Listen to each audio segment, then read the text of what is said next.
don't think the magic is so much to do. Don't they? And the Marlins didn't come back from yesterday afternoon. The other thing about yesterday was that I was lucky enough to commentate on the time. And I think the power saw that game, which they didn't quite get. And I think they were pretty tired to get the next game. So I think the Marlins just came up against the power at the perfect wrong time for the Marlins.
Likewise, thanks, Sally.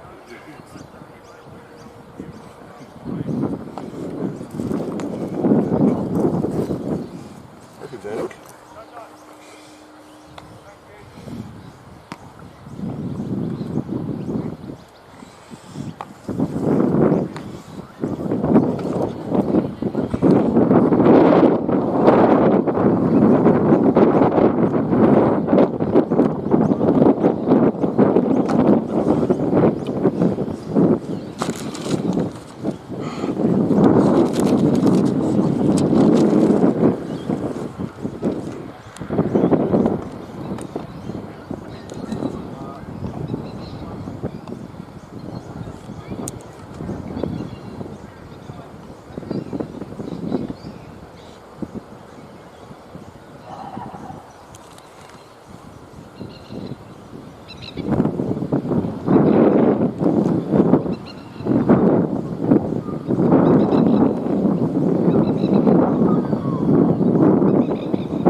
Regular at this ground? I come here a little bit. So plotters always here or just in the spring?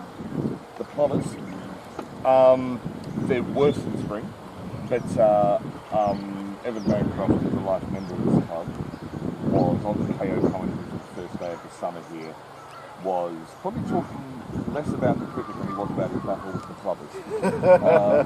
I haven't been here to see whether they actually are plovers or just good old Indian miners, but if you've identified them as plovers, then I'll take your word. Well, the ones that had a go at girls just before were plovers, but I like to try and get a little bit of walking in, but if I start getting attacked, I think I'll give it up today.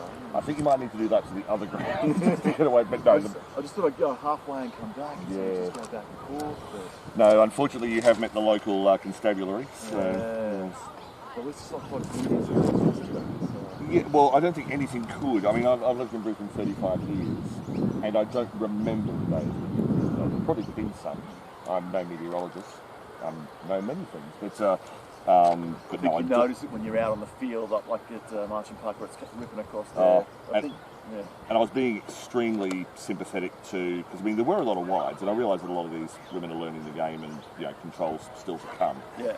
But I mean, I had to be sympathetic to balls because I mean, unless you're bowling say 130 plus, which I can assure you I never achieved, the wind will have an effect on the ball. So no, I mean my daughter bowled in the first day. Not the number one over, the second. Yes. One over the back, whatever it was. 5 or 6. She was in the wind, and I don't think she ever bowled into that wind before. Forgive me, your daughter is? Rebecca Titus. Oh, she was brilliant yesterday. Her 45 was utterly fantastic. Yeah, she enjoyed that. That's fine. So I was saying cruises on the first day. I was trying to go all Dutch on you, and then I saw her yesterday. She said crunch. I thought I'll go run today. That's all right. No. Yes, it's one of those names that doesn't really get talked very well. I mean, it's a hard thing. The Americans can't say it at all. So. I'm pretty sure Dutch. I don't speak Dutch very well.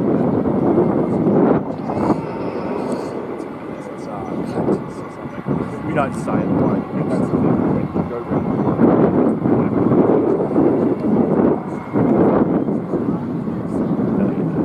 bit of stuff.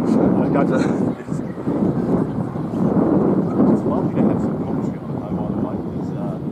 Watching the first grade games off, it's just nothing. Yeah, that's it. So look, happy to provide it. I hope it's quality. No, you're doing a good job. Oh, thank you.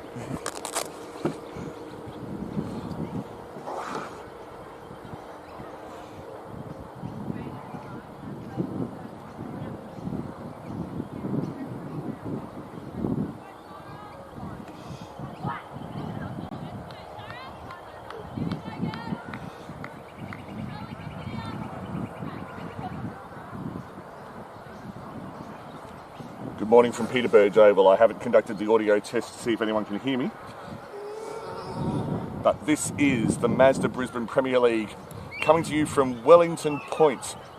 Not quite as windy as yesterday, but if you've got the word Wellington in your name, then you're pretty much tempting fate. The Magic, the Moreton Magic, our first look at them on the live stream this week. They are in the field up against the table-topping the Coastal Marlins. The Magic probably haven't got the results that their talent would warrant this week. It's the first over to be bowled from the near end by Tara Staines.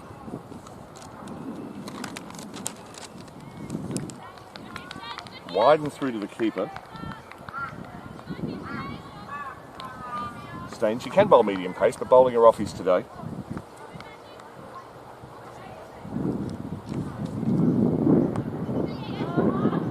The first run, which will bring Nicola Bradford on strike. Bradford, a right-hander from the Sunshine Coast Club.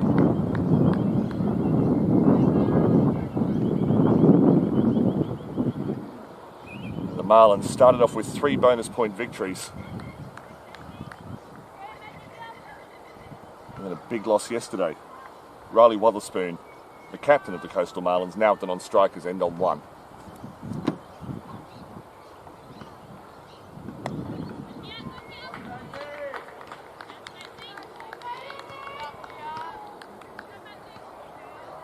Staines finds her range pretty much straight away.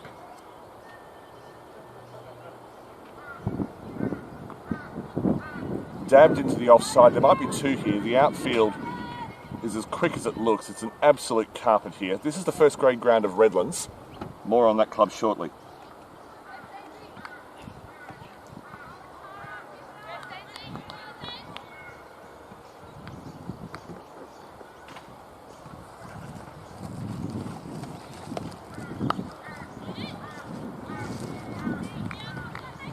stabbed into the leg side. Staines keeping it very tight.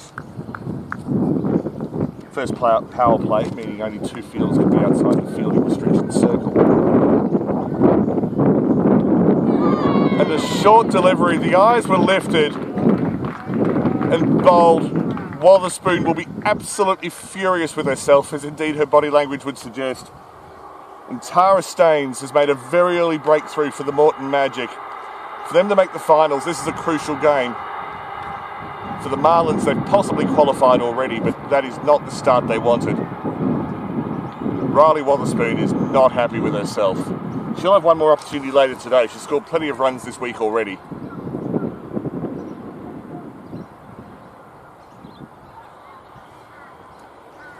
As Wotherspoon departs for just the one. It's 1 for 2 at the end of the first over.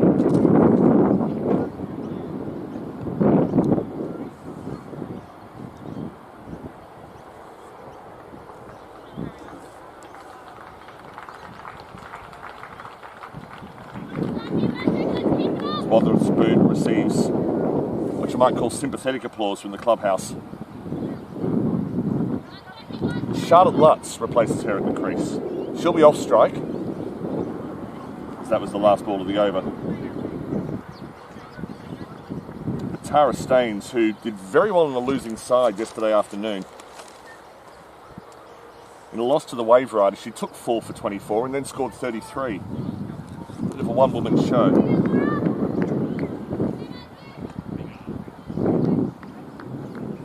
So Laura Shiver, I believe, to take up the attack. Left arm wrist spin. Bit short, bit wide, it's pulled. It is racing away from the fine leg fielder, and the outfield is so good. In fact, she has dragged it in. Superb fielding on the boundary, kept it inside by barely half a metre. Excellent fielding at fine leg. Restricts it to 3. But every run saved in 2020 is important. We had a tie yesterday. So Shiver to continue.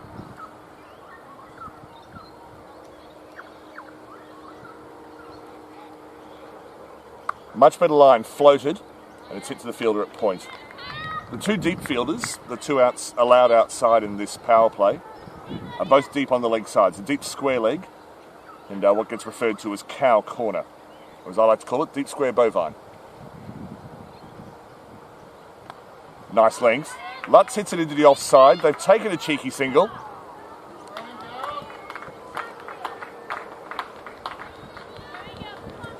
The throw was underarmed into the keeper, Taylor Stumer.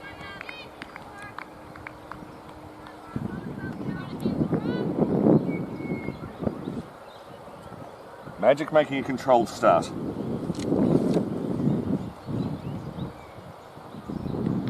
Brilliant! Laura Shiver tossed it up, basically yorked Nicola Bradford. Superb bowling. There may have been a bit of turn there as well. We're a little bit obscured here. But Laura Shiver plays for the University of Queensland. Bowls with excellent control. It's brilliant to see a left arm wrist spinner in the competition. And the Magic have the Marlins on the ropes early. 2 for 6. And only 10 balls gone.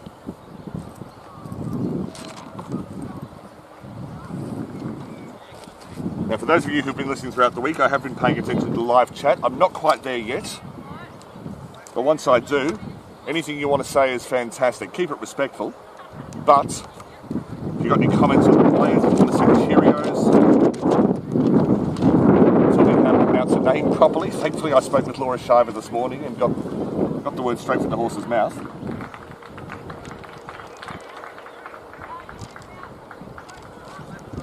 But the all-spin opening combination for the Moreton Magic is doing absolutely wonderfully early.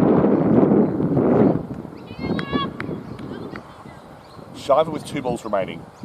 Hamilton, Lucy Hamilton, the new batter. Hit on the leg side. For a moment I thought it was going to backward square, but it will just go to the sweeper, a deep square leg. Just a single. But Hamilton off the mark.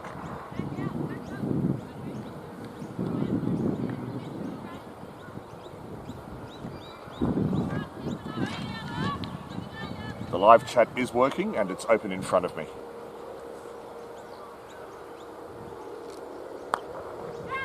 Dragged from outside off stump by Lutz. And then again an underarm throw into the keeper. I'm not sure if the Magic coach has been encouraging them to go underarm to ensure a lack of overthrows. So a successful over for Laura Shiver. And to bring Lucy Hamilton to the crease in the second over is a major victory for the Moreton Magic. It also brings the left-handers to the crease, which can help. So both spinners turning the ball into the right-hander away from the left-hander, but using rather different methods to do it. Quick and flat. And Staines has found the gap, and then well fielded, good retreating from the point fielder to ensure that only one run is conceded. As the Magic field is behind square on the, well, now the leg side that Hamilton's on strike, just exchange a low 5. Which suggests some good team spirits to me there, making sure they support each other early.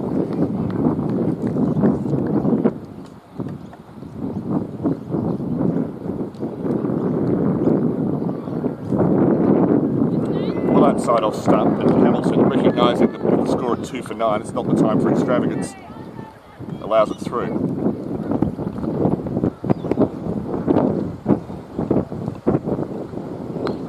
That one just popped on Hamilton a bit. It was a strange shot outside off stump, but no run. Staines keeping it controlled.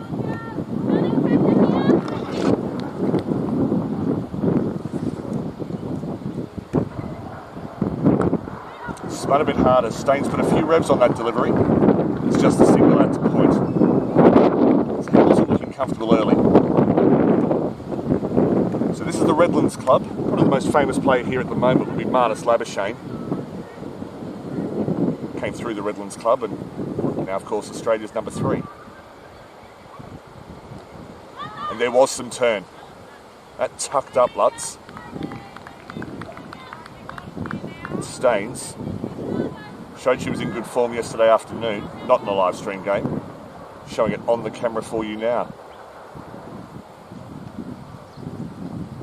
Tossed up, crossbat shot from Lutz. It goes out to the boundary sweeper. I'm not sure that playing a pull shot or a sweep shot off middle stump is really what should be done at 2 for 11. She's got away with it. The single. Staines keeps the score down. Lutz on 4, Hamilton on 2, total 2 for 11. So welcome to the Mazda Brisbane Premier League. This is day 3, the final day of round robin competition, although it's not quite a complete round robin. 7 opponents but only 6 games. Each team misses out on 1 opponent. But as we saw in the senior men's competition, they can meet in the final. Plenty of loop from Laura Shiver. She does give it a rip. There's a hint of Paul Adams in the action for those of you who remember the South African spinner from the 90s and 2000s, with the head just dipping as the arm comes over.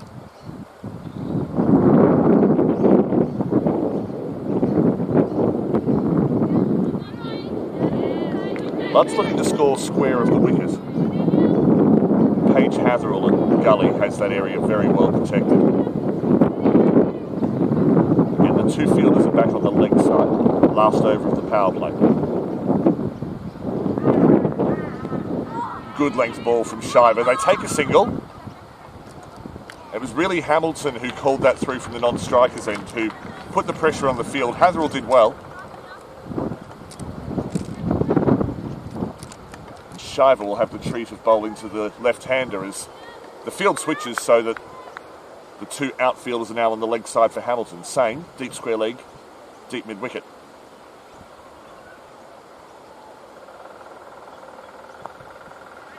Very straight from Shiver, and if she gets turn, it's going to get Hamilton in trouble. They've elected not to go with a slip. I suspect that a 50 over game, Shiver would definitely have a slip, and maybe a gully as well. Very well controlled today. She's really tossing it up. This is so good to see. Hamilton's being watchful.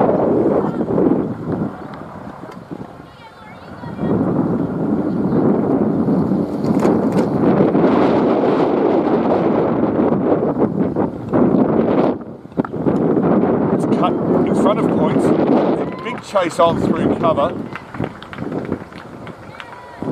They've managed to reel it in. Superb fielding again from the Moreton Magic. It's at least 2 runs they've saved so far in this innings. As the over from Shiva ends, the umpire just clarifying exactly from where the ball was picked up. But no boundary given, rather. 2 for 14 at the end of the power play. To be fair, keeping the field in has been very successful for most fielding captains in this tournament so far. You will notice, this being a first-grade ground, the women have the luxury today of black sight screens with the white ball. It wasn't something that was able to be provided at Marchant Park at Aspley over the last couple of days. But here, anything that can be done to just make this a bit more professional, just a bit better overall really for the players, has been done. Staines will continue from this northern end. We're looking from the north today. Flat, the pull shot is mistimed and trickles out to long on. In the later overs you'll probably see them charge for 2, but Brianna Ragoon made sure that 1 run was the most that was even considered.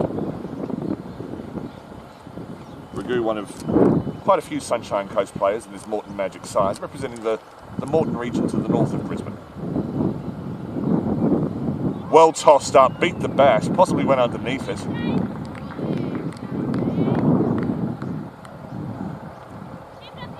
Hard to gauge what will be a good total on this ground. The ball will race away more than it did at Aspley. The outfield at Aspley was good, but here it's incredible. Pull through the leg side again, just a bit on. It's misfielded, but not by much, by Ava Spencer. Staines keeping it tight, but with the field back, Hamilton and Lutz have been able to turn the scoreboard over for the Marlins. Recovery in progress. Flatter ball. There is a boundary rider at deep point. Excellent fielding as Grace Abdi shows a strong arm from the boundary. Abdi from Townsville plays for the Wanderers Club. And while this is a competition dominated by South East Queensland players, we have been able to draft in some players from other parts of Queensland. Hopefully we can do more of that in future years. Spun hard, lofted. 1 bounce to the gully fielder. Throw at the bowler's end. And strong as it was never going to beat Lucy Hamilton. The single taken. Total to 18. 1 ball remaining in the 5th over.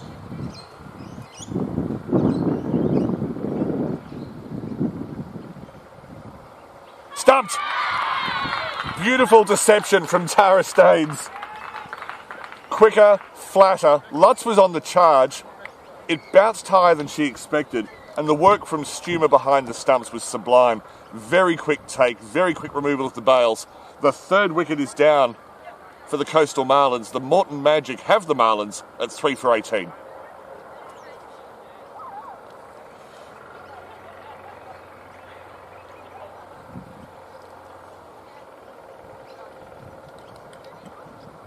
Job not done yet for the Moreton Magic, because the batter arriving at the crease is Rebecca Kiters. She was absolutely brilliant yesterday in the Marlins' early morning win over the Bayside Pirates. Began steadily and finished up with 45 not out off 30 balls, and was a big reason that the Marlins not only got the win but the bonus point. Started this competition on fire, the Marlins. 3 wins, each with bonus points. And then yesterday afternoon they came up against the Western Power side, who had just come off the thrilling tie, which, if you didn't see it yesterday, the video is still on YouTube and will be forever as far as I'm concerned. And the Power, they wanted the win. They bowled the Marlins out for, I believe it was 76. Extraordinary performance. Laura Shiver to continue from the southern end. Hamilton had to respect that delivery.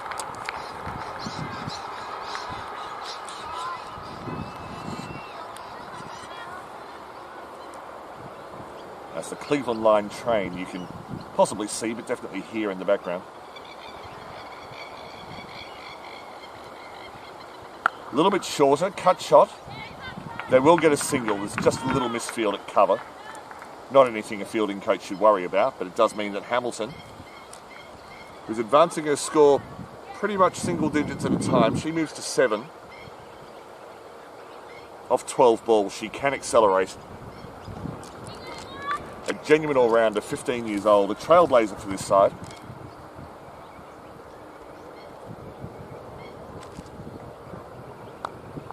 Again, looked like it's going to be a full toss, but the amount of drop that Shive is able to get on the ball through spinning it hard means that her length is very difficult to judge. Very watchful from Kiters.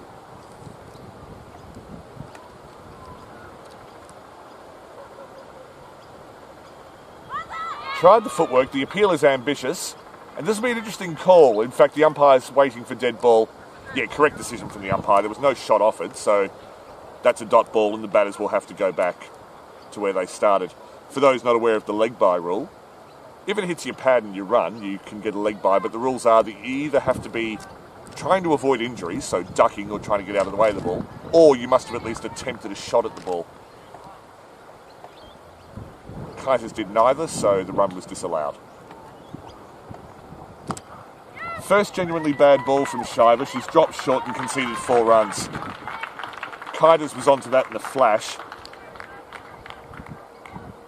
And wrist spin is a difficult art. The ball can get stuck in the hand, particularly when you're trying to spin it hard. And for Shiver to get well into her 3rd over, in fact, that's her 17th delivery, finally bowl a bad one. I think that's very forgivable, but a good shot from Kiters. Just down the leg side, tickled round the corner, and Kiters will get a single.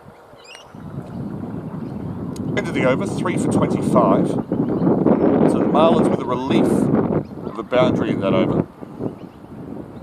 The 25 after 6. It will need some acceleration from here, but as I say, Hamilton is a class batter. She can find gaps and she can hit over the top. And I'm at pains not to build her up, but if we're talking about junior cricketers in Queensland, Lucy Hamilton is the one we're all getting excited about. As a 14-year-old, she won Player of the Match in the final of the Catherine Raymond Shield 50-over comp back in March. Staines is going to bowl out from this end. And it's tempting to predict the big future for her, but a lot can happen between now and then. And the most important thing is that she stays enjoying the game. So I don't want to build her up, but please enjoy her talent on show. Lucy Hamilton, number 1 for the Marlins. Tara Staines. Spins it hard. That's an excellent line. Inside edge goes down to fine leg. It's fielded by the keeper in Stumer. There will be a single. Bit of a draw shot there from Kiters, but she'll take it. And apologies for getting ahead of the score. It's 25 now, I believe.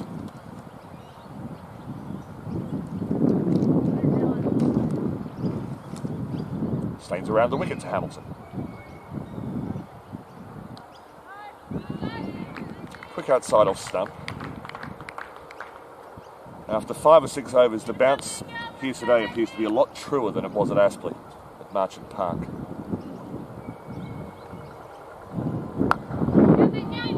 Driven, very well fielded. Hamilton gets a single.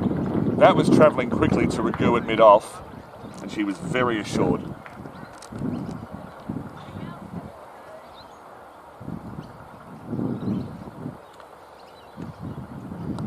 Little short, but Kiters not quite able to get onto it. Timing wasn't there. They only get the single. Some excellent fielding down on the fine leg boundary. Well, eventually on the boundary. That was from Laura Shiver. The distinctive headband. Staines to Hamilton.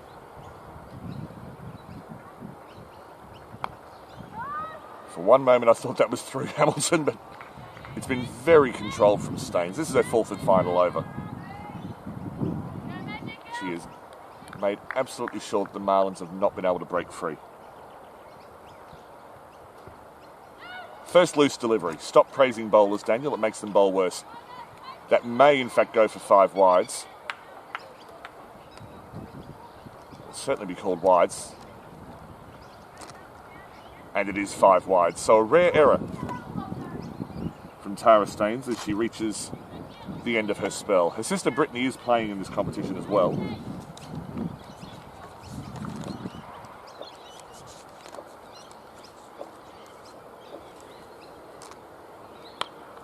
Off the back foot, Hamilton pushed out into cover. And fielded one-handed by Sienna Ginger. Very much looking forward to seeing Ginger bat later on this morning. As Staines finishes her spell, superb spell of bowling, really just the one blemish. And she has 2 for 18 from her 4 overs. Magnificent bowling from the off-spinner. Also a rather big hitter of the ball. Has been opening the innings for the Sunshine Coast. Did so in the final back in March, as the Sunshine Coast came from the clouds to win the Catherine Raymond Shield. And so it will be 8 overs of spin to begin the innings for the Moreton Magic, as Laura Shiver will also bowl out from the railway end. Found the name for the far end, now looking for one back. Clubhouse end perhaps. A full toss, and that's cleared the field. It'll definitely be 4. It is 6. Too much air from Shiver on that occasion. Hamilton got onto it. I'm not even sure she got all of it, but she's a very strong young woman. And that was simply clouted down the ground for 6. So Hamilton moves into double figures. I suppose when you go from 9 to 15, you move well into double figures rather rapidly.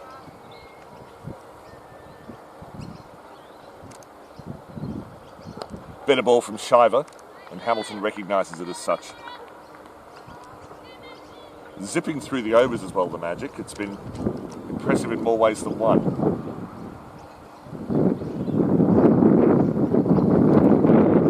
Lofted to mid-off, just falls short. The run-out chance was on as well. Hamilton did not direct that shot at all. It was lofted towards deep mid-off. Was lucky not to carry all the way. So the right-hander on strike. Deep cover coming up. Still a deep mid-off and a deep mid-on. Deep mid-wicket, deep square leg. And the one deep field will be offside. That's straight. Turned off the hit. Beats the square leg, but doesn't beat the mid-wicket coming around. So Abdi has a strong throw. Back to Stuber behind the stumps.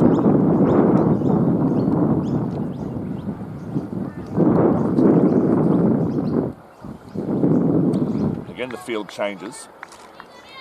Deep cover on this occasion, because spinning away from the left-hander, you do need that protection on the offside. Hamilton lofts. It's over the head of mid-on. It's definitely 4. It is 4. So Hamilton making waves in this over. She moves to 20, which is not quite half of the Marlins' current total of 3 for 45. I do wonder, a number of big hitters in both of these sides. It could be that 150 or 160 is par. It's a very big ground. As I say, men's first graders play here. Women's first graders play here as well. This is the home ground of Redlands. And then maybe 10 kilometres to the west of here, so to the right of your screen, you get to the Wynnum Manly Club. And they are separate clubs, but in women's first grade, they combine resources and play as Wynnum Manly Redlands. It's a mouthful, but they are an improving side.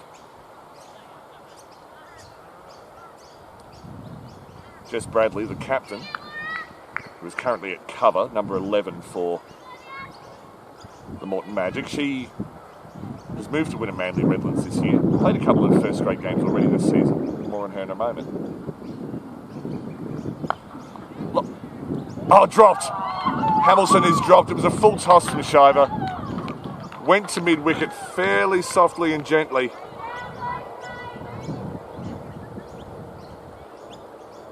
And so Shiver, off the last ball of her spell, nearly had a second wicket, and poor Kira Smith would love to have that opportunity again. You'd back her to catch it 99 times out of 100, but puts Lucy Hamilton down. So Hamilton dropped on 20.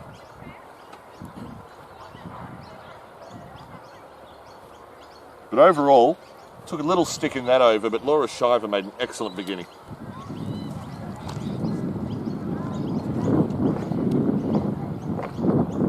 So Sienna Ginger, steady with the ball but outstanding with the bat so far in this tournament, has 2 rapid 50s. On day 1 against the Dingoes, 67 off 40. Took 2 for 10 in the same match for good measure. And then yesterday against the Northern Kings, 70 not out of 52. Plays for the Valleys Club, or Valley rather, singular. As the field spreads, there's a deep mid-off, mid-on is up. There's a deep third, deep point. Cover, also a deep mid-wicket, so 4 out on the offside. Lofted, and that'll just be a single down to mid-off, deep mid-off. Fielded ball by Sophie Martin.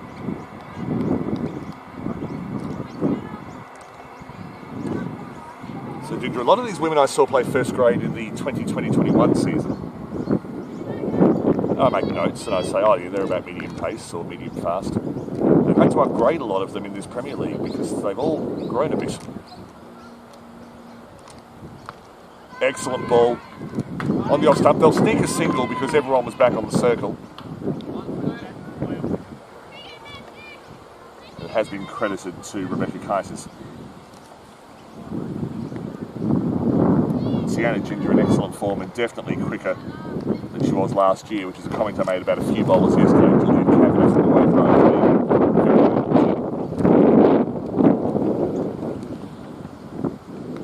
Down leg side, poor delivery from Ginger on that occasion. But Hamilton didn't get all of it. It was actually quite well fielded by the square leg fielder running round 5.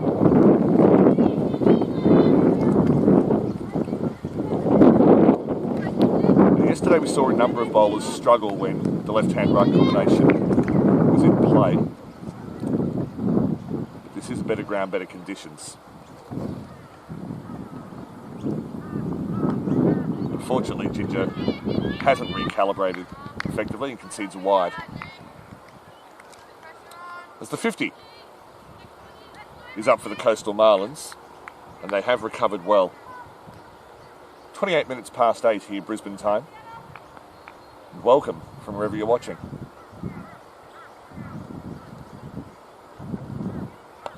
Good ball, popped up on the leg side, just tucked up Kaitis for room. And went to Bradley at mid-wicket. Bradley quite a big hitter herself. I'm told that Bradley's about to go in for a shoulder reconstruction, and so once she finishes this tournament, which is tomorrow, that's her last cricket for 12 months, which short-term is a shame, but long-term, I'd like to see her around for a very long time. Beautiful. Beautiful delivery from Ginger. That definitely cut back into Kaitis. It was a good length as well. And nearly took the inside edge through to Stumer.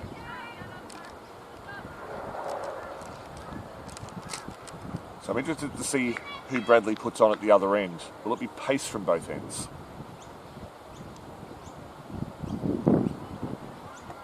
Outside lofted, it's over cover and over the inner ring. Goes out to Abdi at deep point, just the single. Her outfielding's been exceptional today, Grace Abdi. And Ginger's first over ends with a total of 3 for 51. 9 overs gone. And once we get to the 10th over, the Marlins will have the option of taking the 2 over power surge, which will force the Magic to bring the field in again. It must be said over the course of the week that the power surge has yielded far more wickets, well, comparatively, more wickets than runs. And given that Hamilton and Kaitis are well set, they may choose to take it sooner rather than later.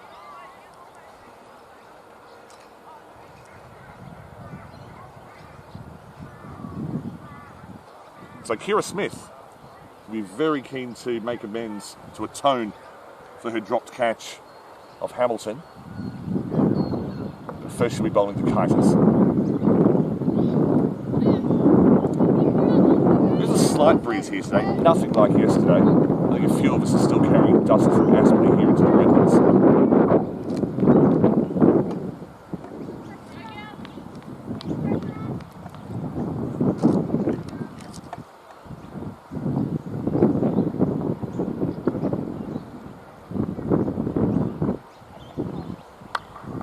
Good line outside off.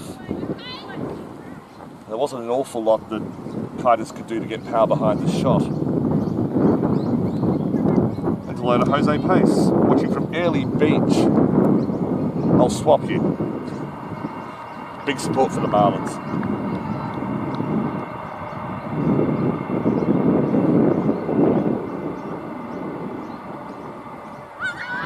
It's hit on the toe, looked to be down leg side, and that's how the umpire saw it as well. And it is called leg by. So Smith getting into a rhythm, showing good pace.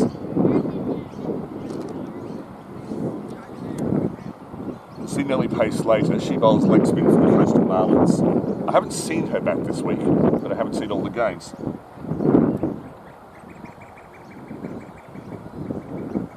That was a full delivery. Hamilton onto it. Good throw. Out! Lucy Hamilton has gone. That's a brilliant throw from mid-off. Took the single. Hamilton has been regularly pushing the ball to mid-off and charging through. It needed a direct hit and got one. And the Marlins don't just have their fourth wicket, they have a massive wicket. The Magic, rather, apologies. As Hamilton's innings ends on 23, it's 4 for 53. There's still plenty of quality in the shed for the Marlins. But Hamilton tried to take on the infield once too often.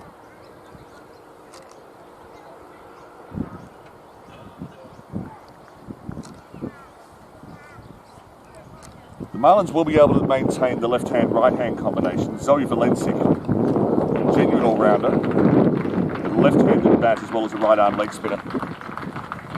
Hamilton receives warm applause. There's a lovely grandstand just to the right here. I might see if maybe during the change of innings I can swing the camera around and show you. But it's quite a beautiful oval.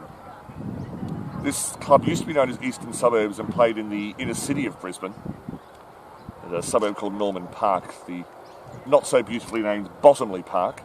But 25 years ago, they recently had an anniversary celebration. They decided to get out of the Brisbane City Council area and move out here to Redlands, which is a separate council area to the east of Brisbane.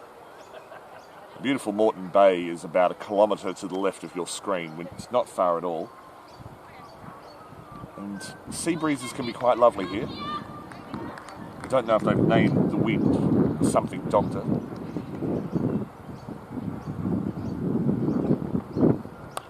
So Smith to Kiters, the batter's obviously crossed, run out at the bowler's end. Abdi in the infield now. Impressive. It's been a good start from Kira Smith. Here's the left-hand, right-hand combination. Played for Sunshine Coast last year. It was a big factor in their premiership side. It's now moved south to Sandgate Redcliffe.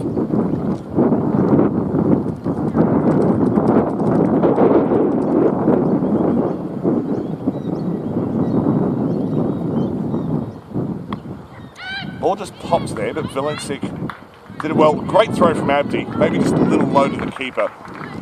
But her throwing arm is tremendous, and it's been noted in my little notebook here. I'm going to be watching out for her if ever she decides to come down and play in the Brisbane Premier Cricket competitions. But the Marlins turning the strike over well. 4 for 55. 1 ball to go till the halfway point of the innings.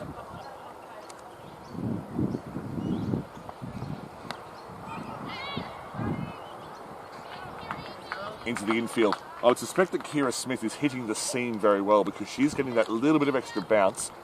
She's a bit taller than average as well, which will really help her. So even though the pace isn't express, it's certainly quick enough. She's getting that extra bounce. Halfway in this innings, 4 for 56. The good news for the Marlins is they were 14 at the end of the power play, so they've quadrupled their score in the last 6 overs. A lot of that was due to Hamilton, but again, the outfield is slick. Kiters we know can motor. She was tremendous yesterday. Valencic can bat. With players like Charlotte Briggs to come, Mia Krugkamp, Eve Malay. A bit of talent to come. Jose can tell me about the batting ability of Nellie Pace. And also if I'm pronouncing that name correctly, whether it's Pace or Pace. P-A-I-S it's spelled. Haven't had a chance to speak to her. Change of bowler at the near end is Paige Haverhill. replaces Sienna Ginger after just the one over.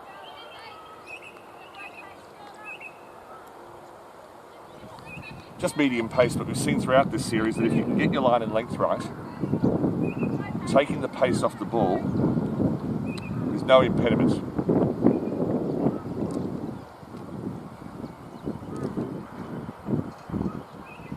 Lofted, just falls short. Throw at the bowler's end. They fielded well today, Magic. There was a drop catch, of course, but the player that was dropped is now gone. So Valencic to face Hatherell. Some good fielding here at mid-on from Ava Spencer. And yes, Jose, her first name definitely is Janelle. I've heard her teammates call her Nelly. You may have to get used to that one. Short and down leg side. The appeals are only from people who can't see the line of the ball. Thank you, Jose.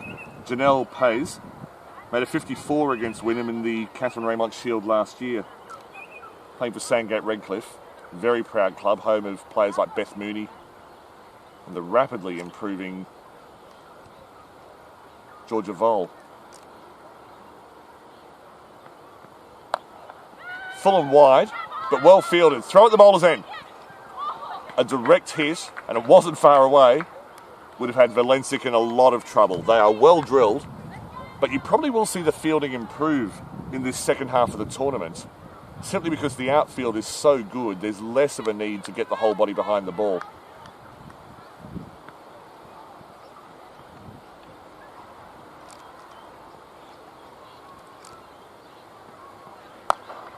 Driven. This time to throw at the bowler's end. The pace was taken off it, and this time Spencer does get the direct hit. Unfortunately, not quite quick enough to beat the batter home. But Jess Bradley took the pace off that at short cover. And I do like that the Magic, I think Bradley's captaining well here. I felt that too many teams at Aspley over the last few days kept every fielder inside the circle back on the ring, on the circle, and never put any doubt in the batter's mind as to whether a single was on or not. Bradley's doing the opposite. She's putting herself at short cover, taking responsibility. Good to see. Hatherell. Oversteps. So we'll concede the free hit. And that's a shame because the line was a tiny bit wide, but her bounce was excellent.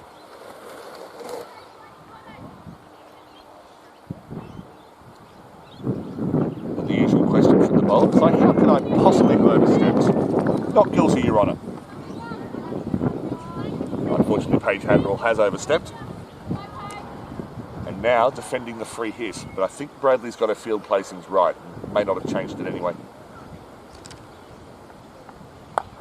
That was cute from Valencic. Put one foot back just to try to throw Hatherell off. Only got the single as it went out to Shiver at point. And not a bad start for Hatherell, particularly defending the free hit. So 4 for 61 off 11 overs. 5 runs off that over.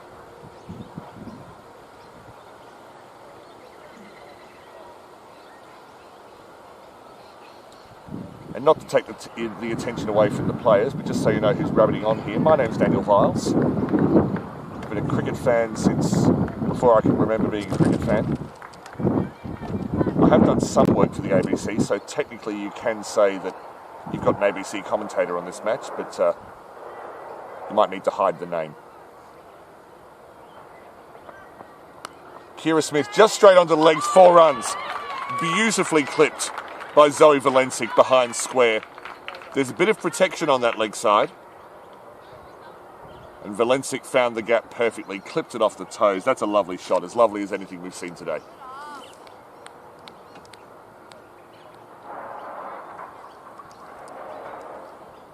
So Smith around the wicket, obviously trying to cramp the left-hander for room. There is always the risk of straying onto the pads, but there are other advantages for a right armour to go around the wicket to a left-hander. Better line, Valencic still turned it away to leg, but it was a slightly riskier shot. As Tara Staines fields well at mid-wicket. So the deep fielder, you can probably see across your screens, being moved from fine leg to third. Probably to encourage Smith to keep it outside off.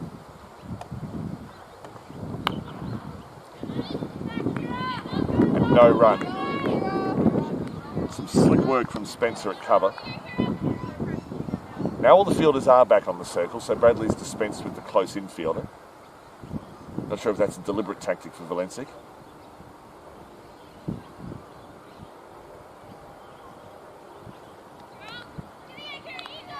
There's a deep cover in place, so definitely lots of encouragement for Smith to keep it outside off. Into the stumps, it's lofted, it will beat the fielder at point and go out into the deep. They think about a second, but the outfielding's too good. It's an excellent work by, I think, O'Kane out on the boundary.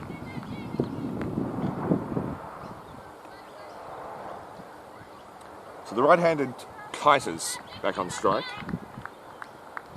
She's been steady, moved to 14, hasn't exploded yet. Cut, just at the feet. It yorked Hazel, will be 4 runs. Slightly airy, didn't quite get over at Kiters, but it was good enough, well placed enough. It advances her score.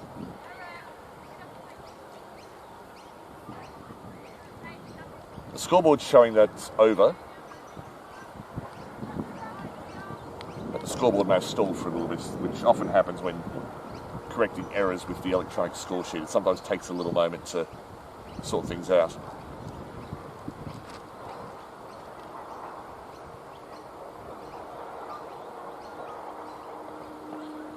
Short delivery, it's lofted, going into cover. Bradley makes no mistake. That was an excellent bouncer from Kira Smith. Really got it up. I think it surprised Kiters. And she possibly was thinking about the pull shot, realised it was outside off, went through with the shot anyway. The top edge was there. And Jess Bradley, who's a regular wicketkeeper but has given the gloves to Stuber in this competition, had a little way, maybe 5 metres or so, to run in from cover. And that is an excellent wicket from Smith. That was a proper bouncer. And the 5th wicket is down. Kiters departs. I'm giving a few words of advice to the incoming Charlotte Briggs. And Briggs being a right-hander, that will just make things slightly easier. In fact, sorry, Valencic is still there. I made a mistake. Warm applause for Kiters. It'll be warm applause for everyone today. I have seen here, particularly for women's games, you can get a golden duck where you back away and show your stumps, and you would still get applause from the spectators, which I think is how it should be.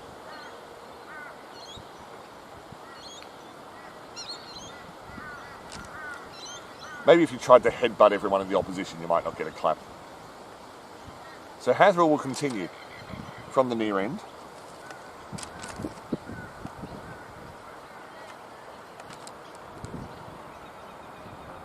Five for 70. I'm glad there is a scoreboard electronic here at the ground. It's temporary, but very helpful. But thankfully the scoreboard that you can see at the bottom of the screen has been up to date. So in short, we're doing better for you than we are for me, which is exactly as it should be. I hope you're enjoying the Mazda Brisbane Premier League here from Peter Burge Oval in Wellington Point in the Redlands City Council, east of Brisbane.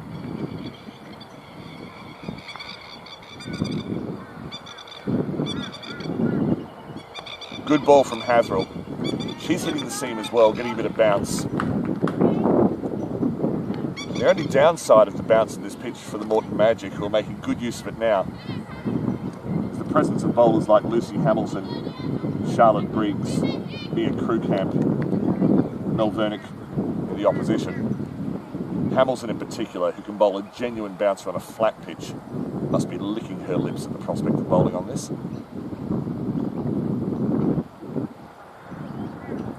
Just dropped the shoulder there, did Hasrell. Possibly trying to change the angle for the left-handed Valencic. Push the arm out.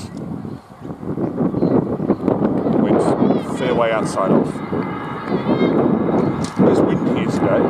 It's pretty much blowing from that train you just saw go past.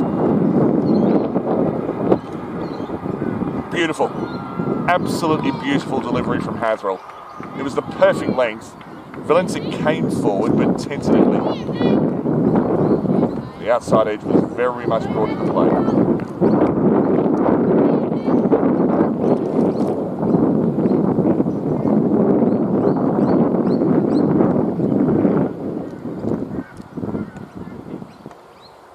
Strain down the leg side, not called by the umpire, and I think that's appropriate.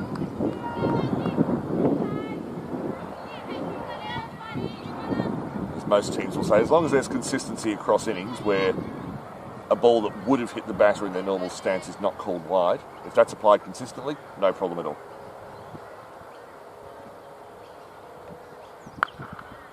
That one just kept a little low, but probably because it just didn't hit the seam.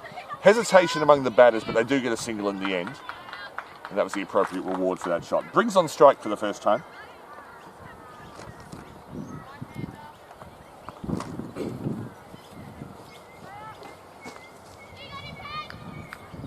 And after the wide earlier in the over, Hasrell's pulled it back very nicely.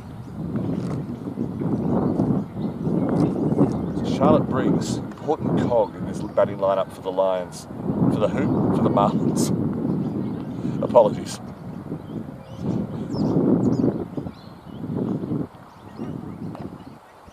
Nicely guided, but there's a fielder there. A direct hit will be in trouble. But they took on the field and Briggs is off the mark.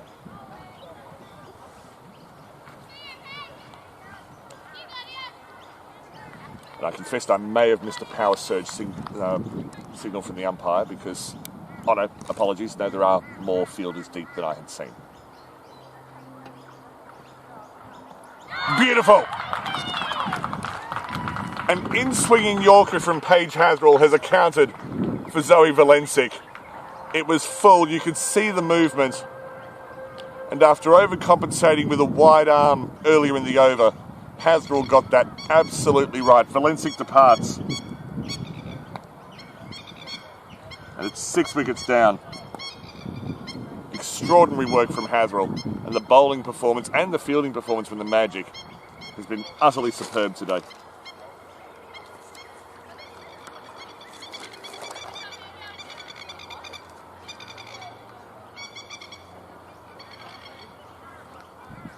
Now, I haven't been able to get an accurate points table, unfortunately. There's been a little bit of disagreement about how a bonus point is earned. But by my calculations, the Magic came into today in 6th place. So 2 wins is probably what's required for them to make the top 4 final series. Valencic warmly received. And it is Janelle Pays, who as number 8 batters go, is a very handy person to have. And this time, we do have 2 right-handers at the crease, so that will allow the Magic bowlers to settle just that little bit more.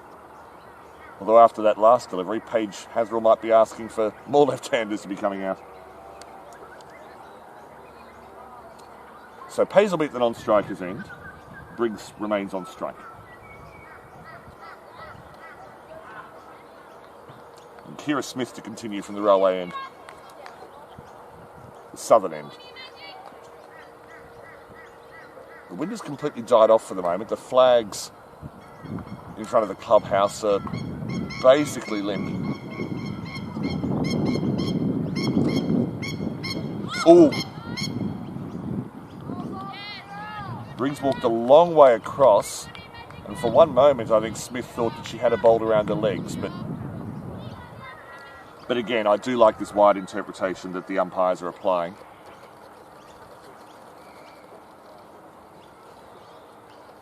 Like to see it in senior men's cricket as well.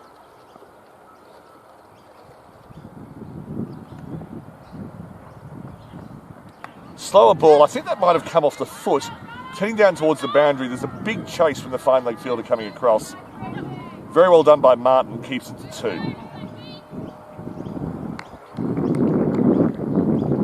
So Kira Smith rather does have fielders back. Saw the third. Appears to be a deep, long on.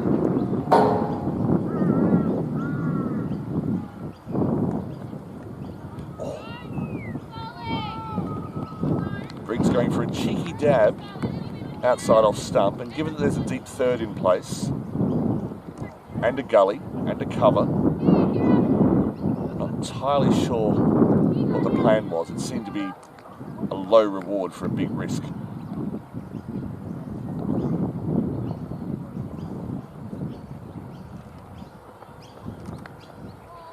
Extra bounce from Smith. We've seen that. If she can hit the seam, she can get it up. Briggs indicating that it's hit her on the wrist, not her bowling hand. Right arm bowler. Will probably take the new ball with Hamilton. She's been doing that during the week.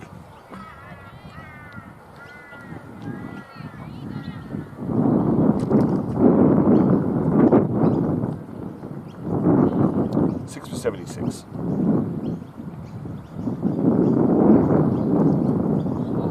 Briggs is really getting tucked up. That ball that Smith bowls into the body, on that occasion literally into the body. Briggs getting the call from the coach to be tough, which I suspect is a bit like telling a fish to swim.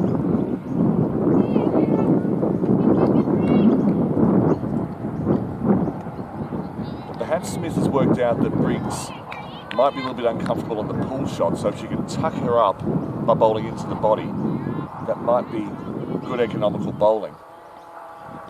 Doesn't work against every right-handed batter. There's some of them put you for 6. Goes outside off stump. There's the dab, and it will only get 1. As Tara Staines was very swift. So a good over from Kira Smith, well directed. And after 14 overs, 6 for 77, which means the last 4 overs have yielded 2 for 21. So ticking along at 5 and over. Remains to be seen whether that's enough. Staines is a big hitter in the Moreton Magic side. Jess Bradley is certainly a big hitter. Taylor Stumer can score.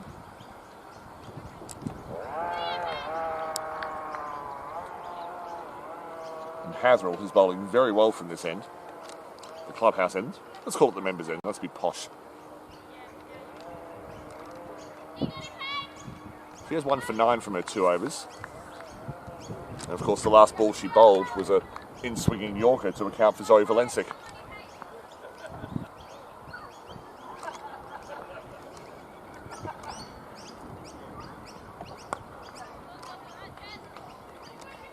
And again, Hasnell tucking Briggs up. And she seems to want to work the ball off her legs. And apologies, Jose, but Charlotte Briggs appears to be farming the strike, and Janelle hasn't been able to face the ball yet.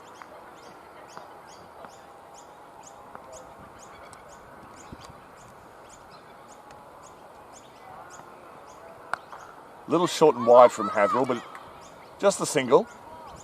The throw comes into the bowler's end, but with no real power. That brings Pays on strike.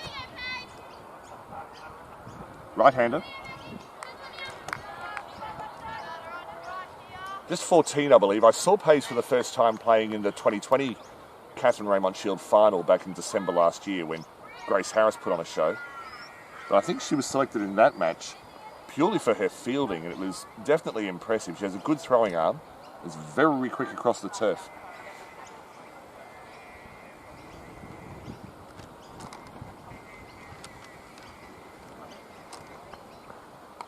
Edged. And it's beneath the fielder at third. And it wasn't totally in control, but Pays is off the mark with a boundary. The total moves into the 80s.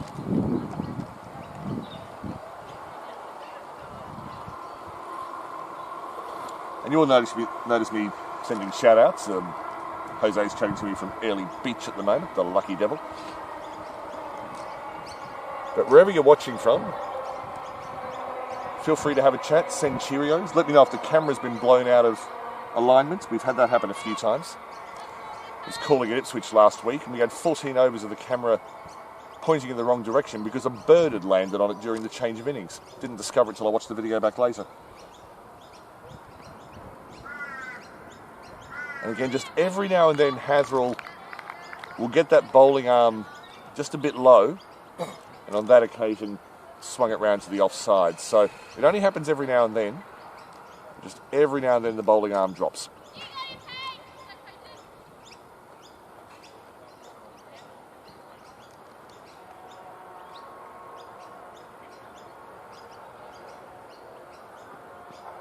Beautiful.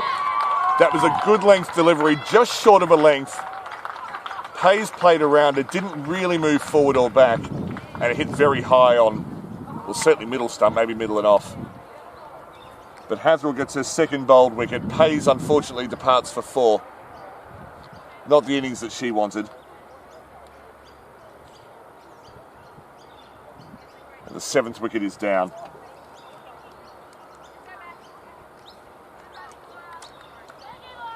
I believe it's Mia Krewkamp coming to the wicket. I'll confirm that for you in a moment. She'll have more of a role with the ball later on this morning. 4 minutes to 9. Here, Redlands time, Queensland time, if you will. No daylight saving in Queensland, so we find ourselves an hour behind New South Wales, Victoria and Tasmania in the ACT for the summer months. First Sunday in October to the last Sunday in March or first in April.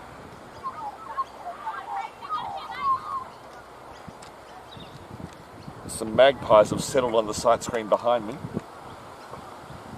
which is largely why I'm wearing a rather patterned cap at the moment, because they tend not to attack you if they think they're being watched. It's actually Mel Vernick coming to the crease. Apologies for the misidentification. Mel Vernick, who plays for the Wynnum Club, but with the women's first grade competition combined Wynnum Manly Redlands team, this is a home ground of hers.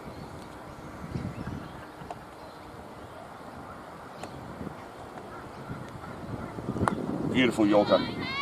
Well kept out by Vernick. She watched that very closely. She's never in any real danger. But when Haswell attacks the stump, she's looked superb today. Haswell for the Sunshine Coast Club. Looks to have a good first grade career ahead of her. Sienna Ginger coming into that short cover position. In fact, the field's been moved in. I don't believe it's the power surge. They're just keeping it in for tactical reasons. Whipped. That's a clever shot from Vernick. Haswell just stayed straight. It'll be 2 runs, well fielded down at fine leg. The throwing from the Magic's been superb. But you saw where the gap was, realised that the ball was there to be hit, and turned it away from where everyone was. So the Magpies decided to just have a bit of a stroll behind the scorecard. Seen a worm he likes. Looks a bit young because the full black and white hasn't quite kicked in yet. 7 for 85 at the end of 15 overs. So the last 5 overs yielded 3 wickets for the Magic for the concession of 29 runs. Briggs on strike, still facing Smith.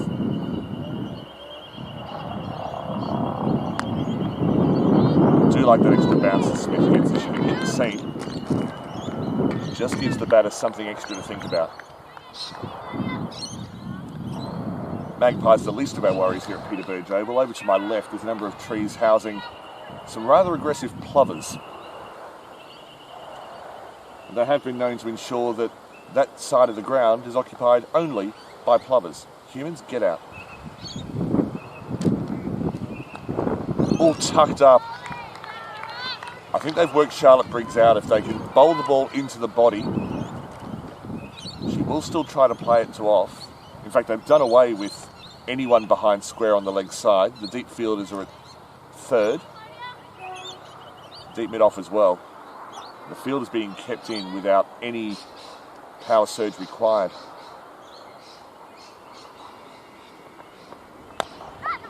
It's not a bad hit. Down to, there's a deep mid-off and a deep mid-on. Ginger missed fields, but took some of the pace off it, so it will just be a single to Briggs, which will bring Vernick on strike.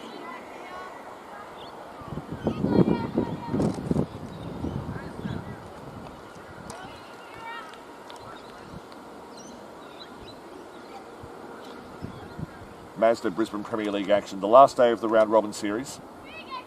Finals tomorrow. First plays 4th, second plays 3rd, winners play in the final. Nice and simple. Just held back by Smith. And again, excellent throw. Beats 3 fielders backing up. This could be 5. The outfield is slick. and a rare blemish in the field from the Moreton Magic as they concede 5 runs. So a bit of luck for the Coastal Marlins as they head towards 100. There's a fierce throw, I think, from Sienna Ginger. Apologies if I've misidentified. The run-out chance was on, and with the total where it is, they probably earned the chance to do that. But on this occasion, they've conceded 5. Vernick doesn't mind at all. Briggs lofts into the leg side. That is the best leg side shot she's played. Fielded one-handed by, I think, Abdi. Throw into the bowler's end. But that's intelligent from Charlotte Briggs. She saw that she was getting bogged down with Smith angling it into the body. She made a conscious decision to move across to off and whack that to leg. And she's been able to give Jess Bradley something to think about in the field. Intelligent batting.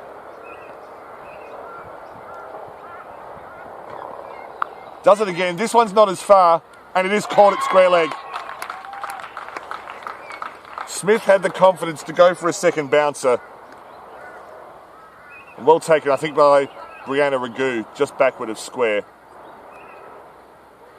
I still think Briggs did the right thing by trying to take the bowling on, because she was getting tied up by some good bowling by Kira Smith. But it has led to her downfall. 8 for 93. It's still defendable as Eve Malay makes her way to the crease. You'll probably see her with the gloves later. What the Marlins have been doing is beginning with Riley Wotherspoon with the gloves, and then depending on the state of the match, they'll often give the gloves to Eve Malay for the last, let's say, 5-6 overs or so. I'm told that Eve Malay has family in New Zealand who were watching yesterday, so if you're watching again, hello. I think the days of Australians making fun of New Zealanders are well and truly over. I think a lot of Australians look rather longingly at New Zealand these days. And I'm proud to say I have been to New Zealand and watched a test match from the Basin Reserve, and I have never been so well treated at a cricket ground anywhere. Absolutely fantastic. I was just an ordinary paying spectator, nothing special. I was just treated well. Hazrell to continue from the clubhouse end. Down the leg side, and well taken in the end by Stumer.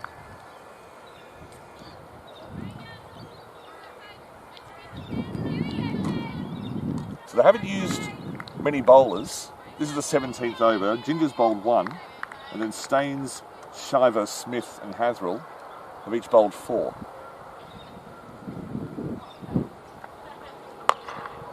Well-directed delivery, and the drive was mistimed. Good work by Ginger in close on the offside. Bradley is keeping us, the mid-wicket fielder is Kira Smith. And on this performance, it's a bit hard to understand how the Magic are currently, I think it's 2 wins and 2 losses, I'll just check that.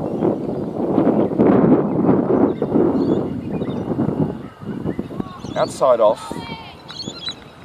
not wide. It looked like it snuck inside the line, but the movements of the umpires raised my suspicions. So 8 for 94.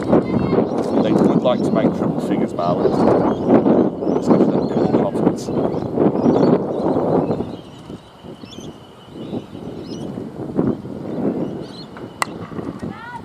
Slapped cover drive. Sienna Ginger, as well as being a good fielder, is also a well-placed fielder at the moment. I think Jess Bradley's been impressive. So Hazrell, just not quite as controlled this over, but bowling to her field regardless.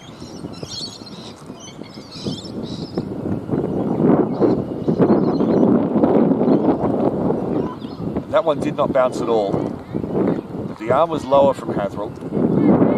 If you can sort of walk the seam of it, it's land on the side, you can get it outside. So don't put up the pitch ball. Vernick looking to accelerate into the last 5th of the innings.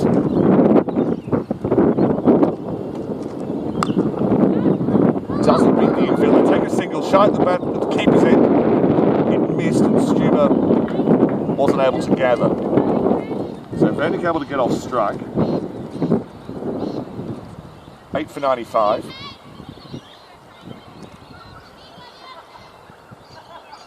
I think when I was a kid I used to buy lollies 8 for 95. Ah, those were the days. Sorry, I'll stop being nostalgic. Hasrell's last delivery, she's been impressive. That's a good pull shot, that'll be 4. The left-handed Malay got onto it well, turned it round the corner, found the gap, and once you beat the infield, it will roll away. So not the best end to Hasrell's spell, but she has been generally impressive today. I think she can be proud of that effort.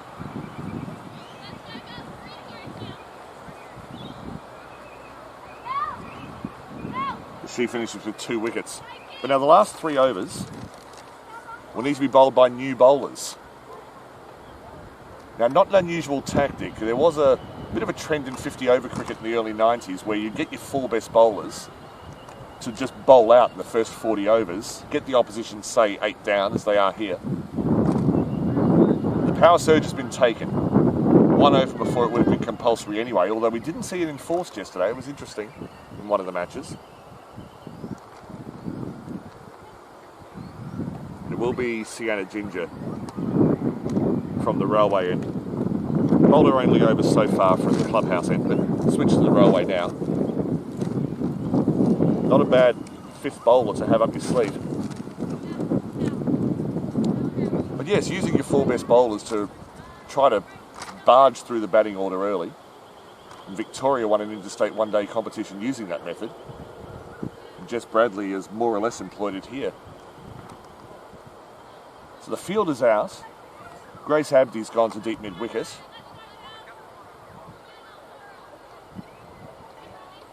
And Sophie Martin's at deep third. Apart from that, Bradley in close, but everyone else back on the ring. Bit of a swipe. But Vernick gets the single. As the 100 comes up, the Marlins have battled through. It hasn't been easy for them. But they've never given up. And with their bowling attack, you can't really be sure that 100 won't be enough. Good contest here at the Peter Burge Oval. The bouncer, it's flying down to third. It will drop short. Well played by Malay.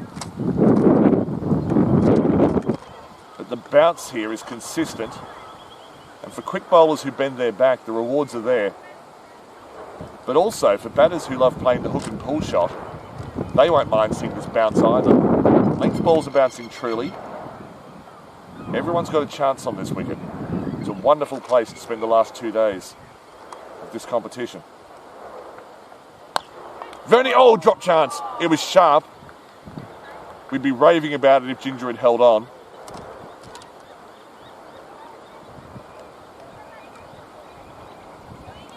Vernick benefiting from her own strength there. She got a fair piece of it. Had it beaten Ginger, it may well have been a boundary.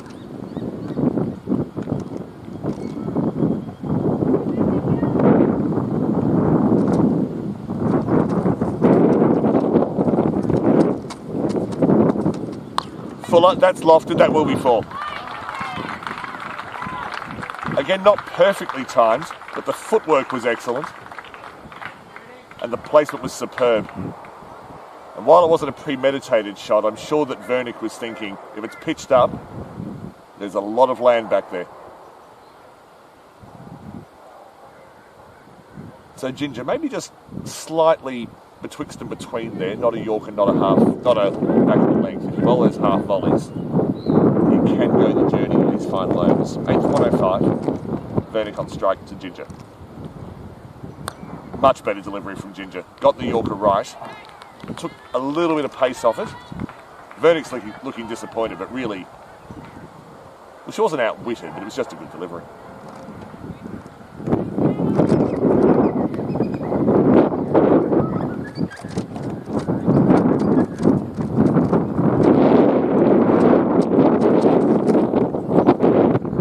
Got the Yorker right on that occasion as well. Excellent finish to the over from Sienna Ginger. 1 over remaining in the power surge, and then 1 over in the innings remaining after that. 8 for 105. The problem for the Marlins is the 8. But Vernick and Malay have shown that they can play their shots. And hello to Pauline Pullen. I'll read this. In Christchurch. Lovely. Wonderful part of the world. Watching granddaughter. Thanks for the shout out, Daniel. You're very welcome. Name seems to be that my secretary. Don't quite understand that one. There might be a word missing. Cheers to all from Graham and Wendy Nottage. Graham and Wendy, thank you so much for tuning in. And if I can get over there, seeing a test match at Hagley Oval is definitely on my to-do list. I'm a bit disappointed I never got to see Lancaster Park before its problems. But no, lots of love for the city of Christchurch. Thanks very much, Graham and Wendy.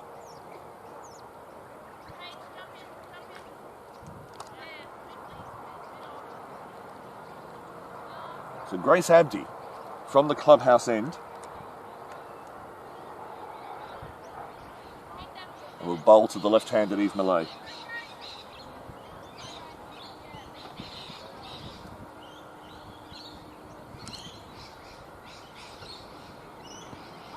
It's full, swinging out.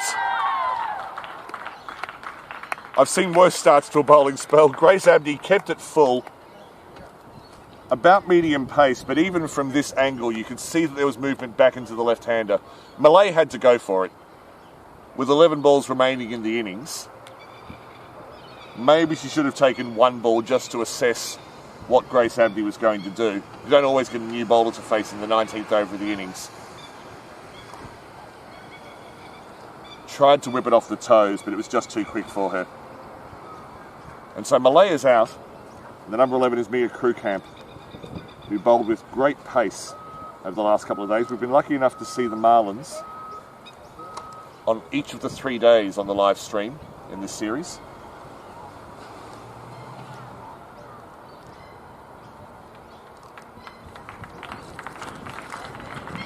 On Monday in our 11 o'clock game, they had a 49-run bonus point win over the Dingoes. And then yesterday morning, a 56-run bonus point win over the Pirates. Not having it all their own way against the Magic, I would suggest that a 50-run win in this match would be at very, very, very long odds. And Pauline again, be nice to see you. Played off at Lancaster Park and Hagley before the Oval was developed. You have my envy. Pity Eve missed it, indeed.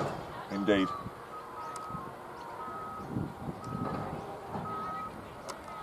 No, I will get to Hagley. We might have to wait till the pandemic's over, but I will get to Hagley Oval. But very privileged to be here at Peter Burge Oval. I think during the change of innings, I will try to swing the camera around to the clubhouse so you can see a bit more of the ground. So Grace Abdi bowling to the right-handed Krewkamp.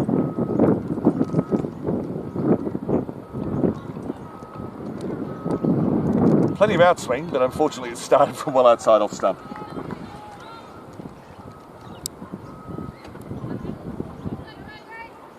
So Abdi sent 2 missiles down the pitch. And that one was appreciably faster than the previous delivery as well.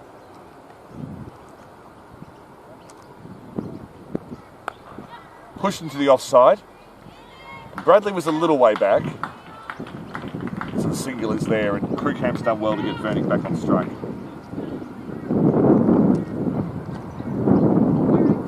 Krewkamp currently playing second grade for Sandgate Redcliffe. But Sandgate's one of those clubs that does have a couple of representative players, and from what I've seen so far, I think Krewkamp can count on a few Catherine Raymond Shield games in her future. Beats the outside edge of Vernick.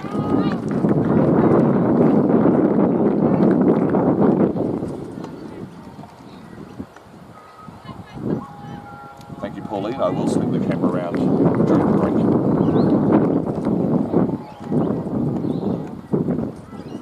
Brisbane Premier League, brought to you by Mazda. The outswing that Abdi is getting is superb. That was well played by Vernick. It'll be a single down to Martin at long on.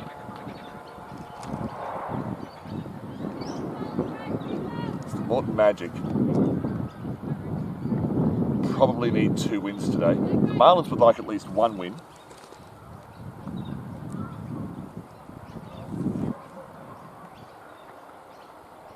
Beautiful.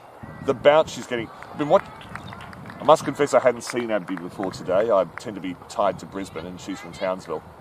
But her throwing arm has been superb, and I'm not surprised that she's getting some pace with ball in hand. Finish school and get to Brisbane, please. And beats the outside edge. To bowl your first over in the power surge in the 19th over, take a wicket and be generally accurate, Grace Abdi has done a superb job for the Magic, for her captain Jess Bradley, for her coach Mark Harris. So 1 over remaining, 9 for 108. It does appear there's been a little confusion over the bonus point rule, whether it's merely 1.25 times your opponent's run rate, or whether the losing side also has to be dismissed. So if the latter is correct, that seems to be the favoured interpretation of the organisers, which is their prerogative, then this last wicket would be very, very handy. Of course, with or without a bonus point, just bowling another side out is handy to start with. Full toss. It's hit into the gap at mid-wicket.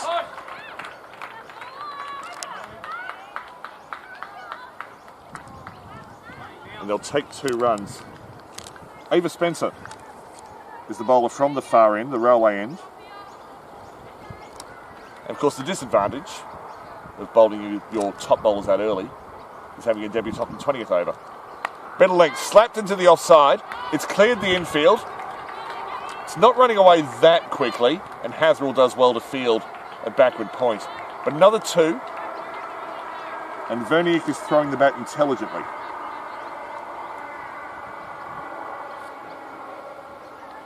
Nine for 112. And Spencer, difficult situation to be in, but bowling with good pace. And a bit of swing as well. Jess Bradley fields well at at mid-wicket. And keeps it down to 1. So Krookamp again on strike. 3 balls remaining in the innings. 9 for 113. A couple of big shots and suddenly they're back up at a run a ball.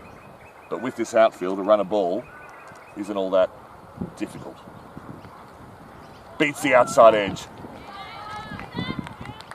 Keeps the arm low. She's fairly short anyway, Ava Spencer. A little bit of Darren Goff in the action in the way that she brings the left arm across the right shoulder.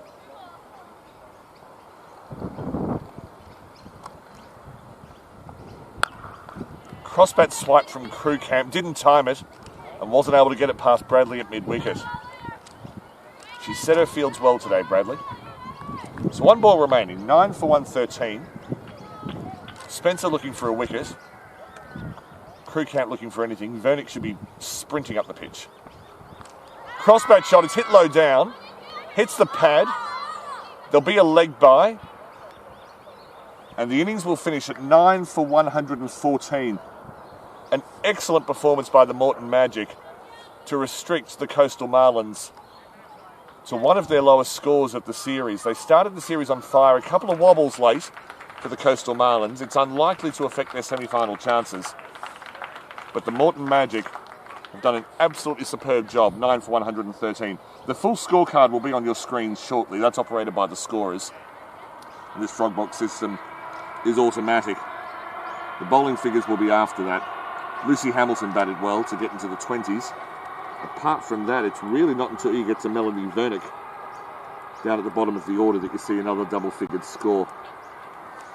The bowling figures were routinely excellent. They'll be on your screen very soon. Tara Staines, Kira Smith and Paige Hasrell each picking up 2. And Grace Abdi in her only over taking a wicket as well.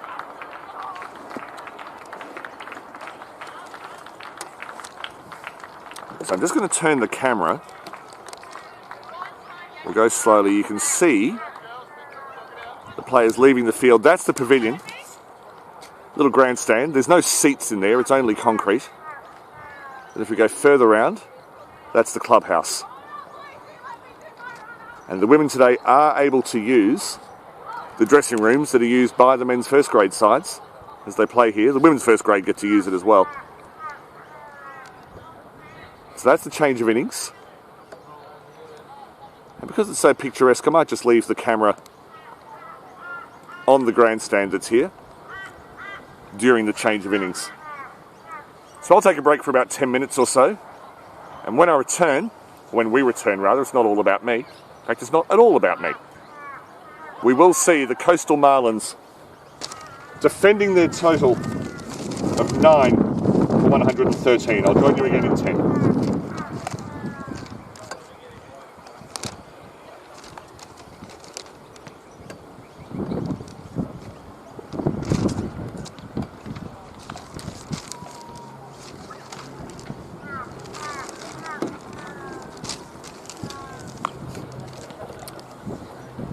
Still here, 9 for 114. I got it wrong.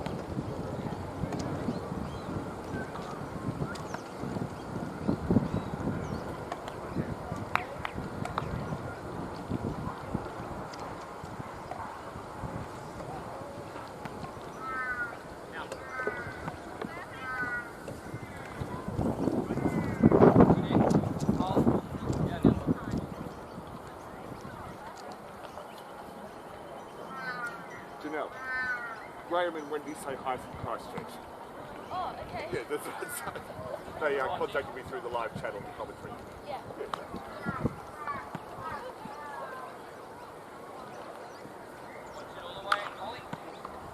Oh no, hang on, that was for Eve, sorry.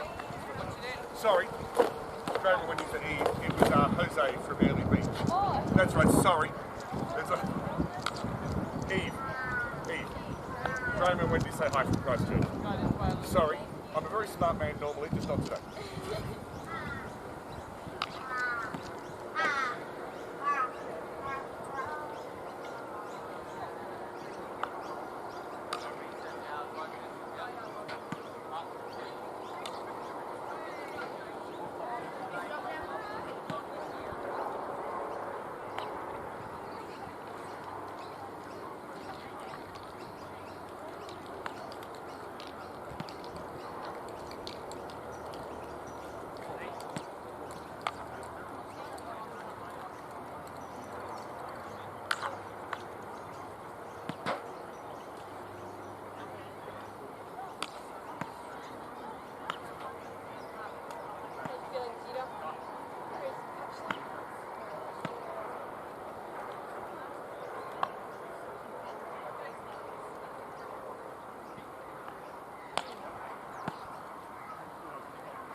Good, much better.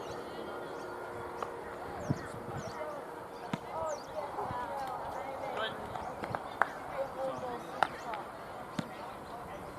Sorry, Luke. Oh, watching. Couple on them up. What do you want on the deck? What do you want? Oh, flat one. Sorry, Holly. Got that late. You want up bet?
And welcome back to Hagley Oval. Apologies, Peter Burge Oval. At Wellington Point, beyond the Brisbane boundaries in the city of Redlands to the east of Brisbane. I think if you look at the population of Brisbane, they'll include satellite cities like Redlands, but technically we're outside the council area.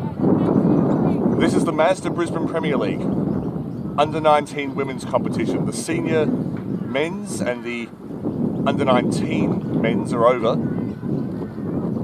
The other boys' competitions under 17, 15, 13 and 12 are being played at other grounds around southeast Queensland. And this is the one women's competition. This is the first year of the Brisbane Premier League. We don't know what's going to happen in future years. While we've had the odd teething problem this year, I think the organisers have done an absolutely superb job in dragging it all together. So the run chase, 1:15 for victory required for the Moreton Magic. Tara Staines, opening batter for the Sunshine Coast, is on strike. And she'll be facing her club teammate, Lucy Hamilton.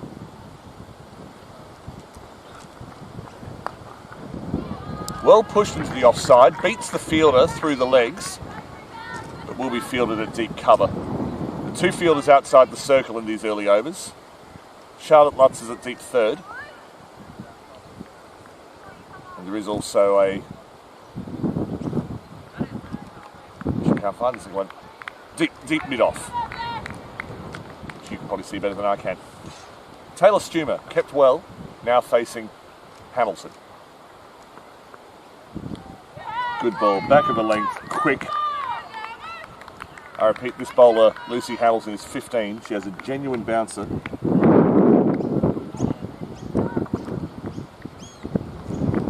My job as a commentator is not to get too excited across the game. Regardless of her future, she's got plenty of skill.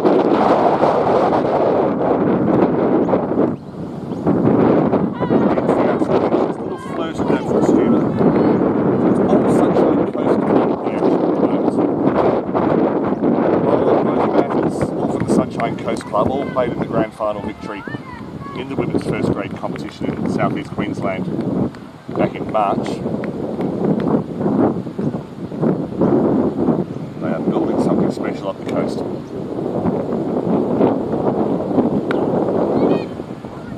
Had to jam down on that one, Stumer, but did so well. The keeper for the Marlins in the yellow cap is Riley Wotherspoon. She plays for Wests, but from Mackay. So basically the Brisbane Premier League is right now featuring no one from Brisbane. And we're glad that they've all come here. Now square leg's being pushed back. Still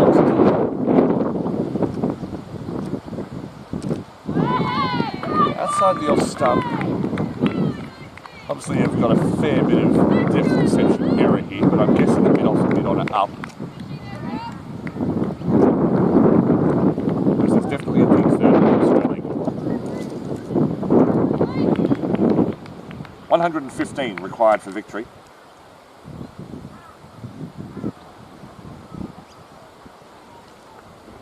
There's the bouncer. Didn't quite get up. She can bowl it higher than that. But Stumer was able to duck underneath it. First over gone. Just the one run conceded by Hamilton.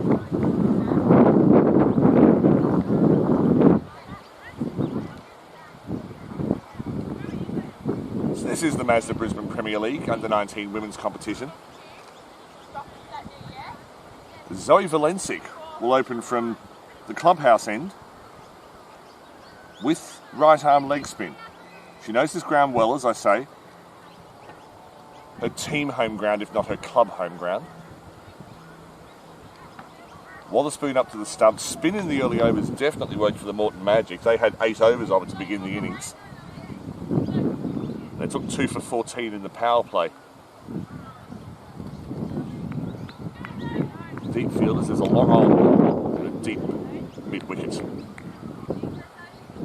Everyone else back on the circle.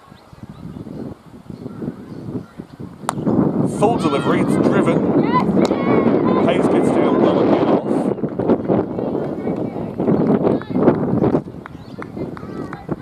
And only the single results. Tara Staines has opened her account. Looked aggressive. Stumer yet to score. Tossed it up well, attacking shot, but didn't get much of it really. Skewed to point.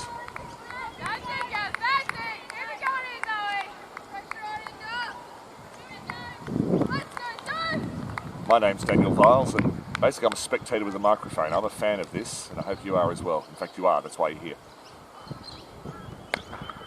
Bit short, a bit wider, and Stumer can get off the mark on this occasion. Well fielded at cover, and the throw to the keeper was strong. Briggs at cover, not with the, beg your pardon, sorry, that's Kaiser's at cover. Strong arm. Didn't quite get the inning she wanted today, but she has had some success this week.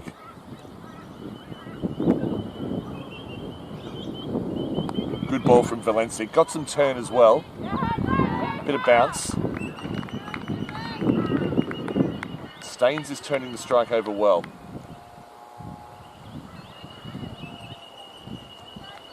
Mid-on comes up into the circle. There's still a deep square leg.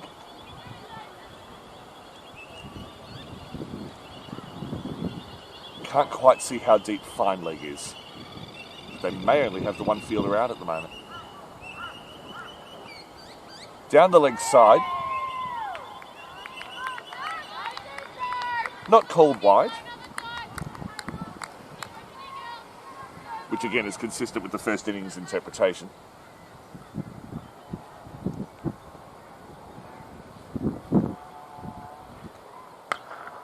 Valencia just a little short, but the attempted cut shot went well forward of square.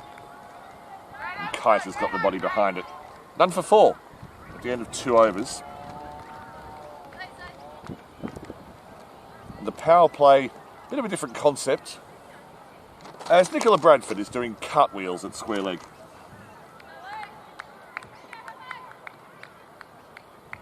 And given that she's capable of doing one and I'm not, I don't feel like I'm in a position to stop her. Another Sunshine Coast product. This is the Battle of the North. The Moreton Bay Regional Council area, which includes the Old Pine Rivers, Redcliffe areas. It's to the north of Brisbane. And then the coastal Marlins representing the Sunshine Coast beyond that. Beats the outside edge. Staines just hung that one out to dry. Probably didn't need to. And Hamilton's bounce. Probably faced a fair bit of Hamilton in the nets, and I don't expect Staines and Stumer to really attack her unless there's a horrible loose delivery, which doesn't happen often.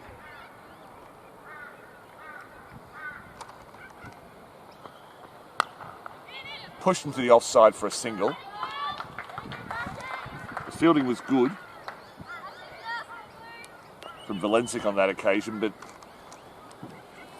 unlike the Magic, there isn't that close infielder to put the doubt in the batter's mind about whether the single's on or not. There's a deep third, deep long off. Everyone else 27 yards from the bat.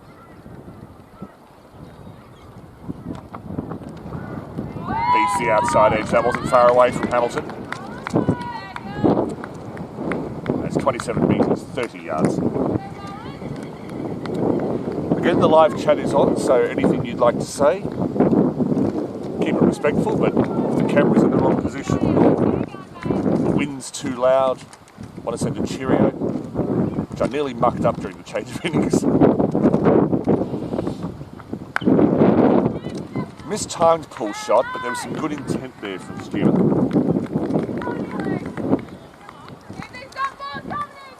Yes, I managed to pass the message from Janelle Pay's relatives on to Eve and vice versa. Got it right in the end. And there was much hilarity at the expense of the commentator.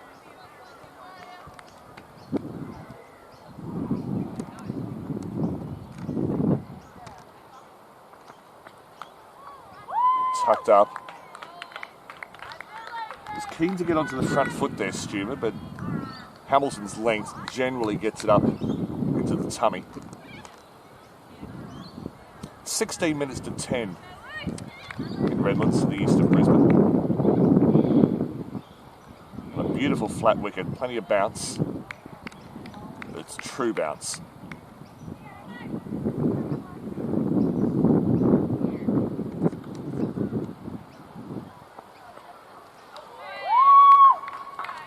clever from Hamilton. She pitched it up a little bit further, drew Stumer forward, and I thought it may have actually cut away from Stumer as well.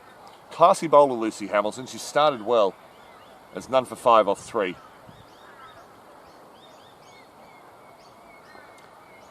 Several bowling options available for the Marlins. Charlotte Briggs hasn't begun yet.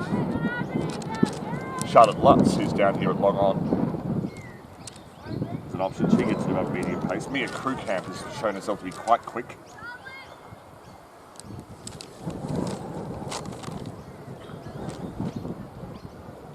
Basically a bowler who didn't bat. More on that in a second. That kept low.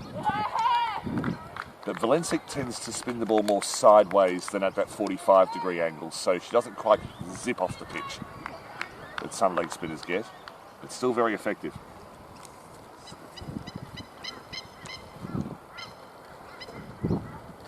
Pitched it up well and turned it well away from the right-hander. She does turn the ball big. But yes, teams in this competition are allowed to play 12 with only 11 batting. So you may see someone like Holly Thomas bowling, even though she wasn't in the 11 batters.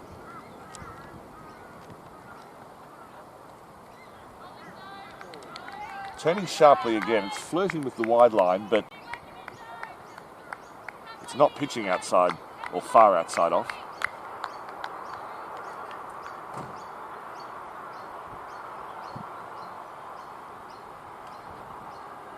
Better line and getting appreciable turn is Valencic. We saw Laura Shiver get some good turn from the other end, bowling left arm wrist spin in the first innings. She does get a bit more overspin, Shiver.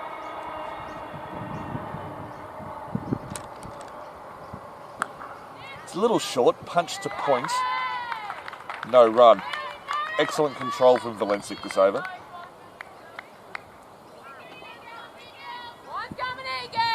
And the Marlins were contained in the power play, getting 2 for 14. No wickets yet for the Marlins. They've conceded only 5, with all but 4 overs gone.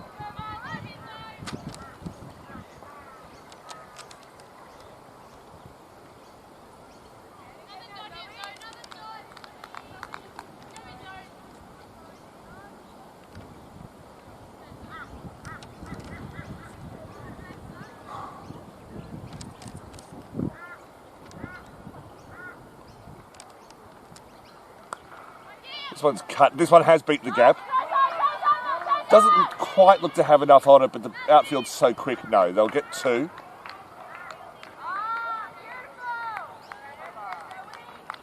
So 2 runs means the power play ends at none for 7. So wickets in hand for the Magic, but not a huge amount of progress.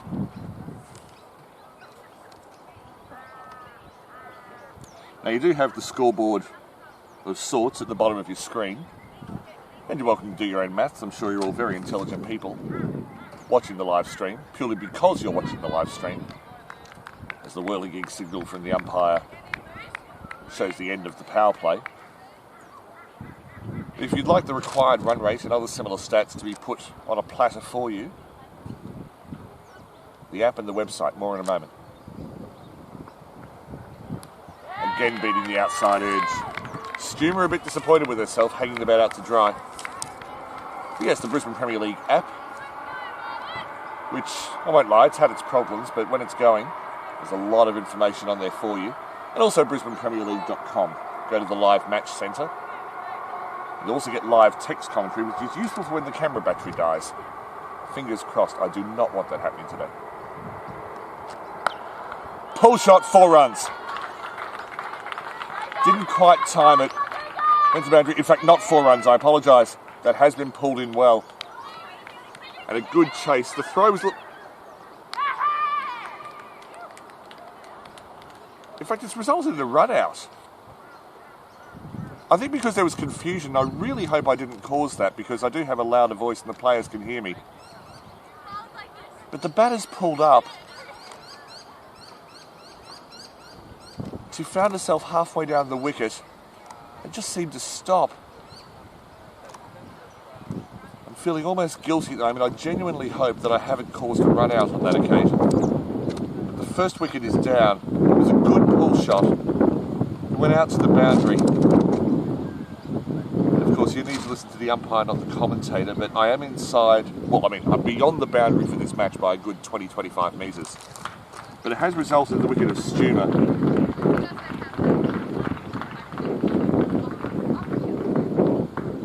Sienna Ginger comes to the wicket. I will address that issue after the match, but I genuinely hope I am not inadvertently. I've never tried to get a batter run out like that. Run out of total Stumer. I'm sitting outside the boundary for the men's first grade, just inside the side to my right shoulder, at a table which never normally be here, that's been set up for me. I'm a good 20 metres beyond the red boundary markers. It did look like 4, but it pulled up inside. Power plays over, there is a deep square leg. Sienna Ginger is on strike. Beats the outside edge. This is going to be a quality battle. Sienna Ginger's been in excellent batting form throughout the week. 2 50s at rapid speed already. Plays first grade for Valley, in the northwest of Brisbane. Lucy Hamilton, bowling left arm heat.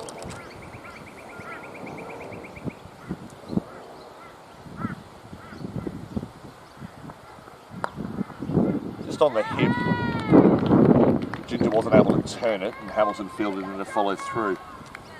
So 1 down, 1 for 9 in the 5th over. The Marlins making life very difficult.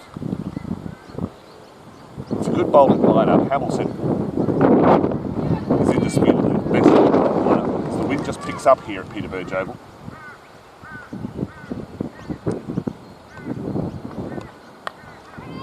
Guided by Ginger, fielded well enough at point. Valencic, I think. Confirm. Hamilton keeping the screws on. They need 115 for victory. Fast outfield, don't necessarily need to attack Hamilton. There's a bouncer. There's an appeal. To be honest, from back here, I didn't think Ginger edged it, but there was a bit of excitement from the Marlins fielders as the bouncer from Hamilton whistled around the ears of Sienna Ginger. End of the over, 1 for 9 after 5. That's an example of what Lucy Hamilton can do, the bounce she can extract. Zoe Valencic will continue from the clubhouse end. Lucy Hamilton tying up the railway end very nicely indeed. Plenty of talk amongst the Marlins in the field. Teams like to do different things, but generally in Australia, coaches encourage their team to be very supportive and vocal in the field.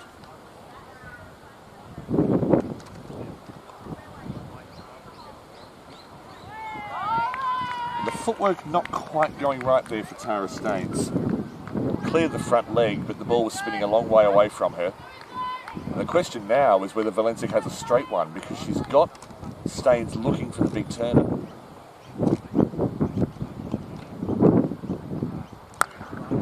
It's whacked. Hayes fields well, got the body behind it a bit off. The throw's a little wild, but it's backed up twice, and Hamilton will ensure there's nothing worse than a single in terms of the Marlins conceding runs. Ginger on strike will probably elect to play herself in rather than attack Valencic straight away, particularly as the turn is big. Deep mid-wicket, deep long on, deep cover. That's all. Respectful from Ginger.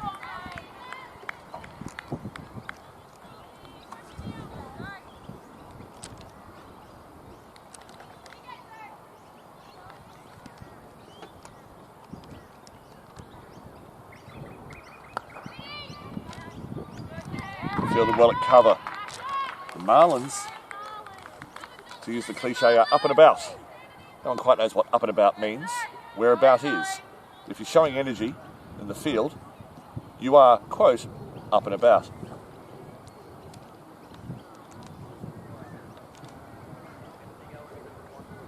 Shorter delivery, but because of the turn, Ginger played it into the offside. Splits the inner ring. It's fielded on the boundary by, I think, Vernick.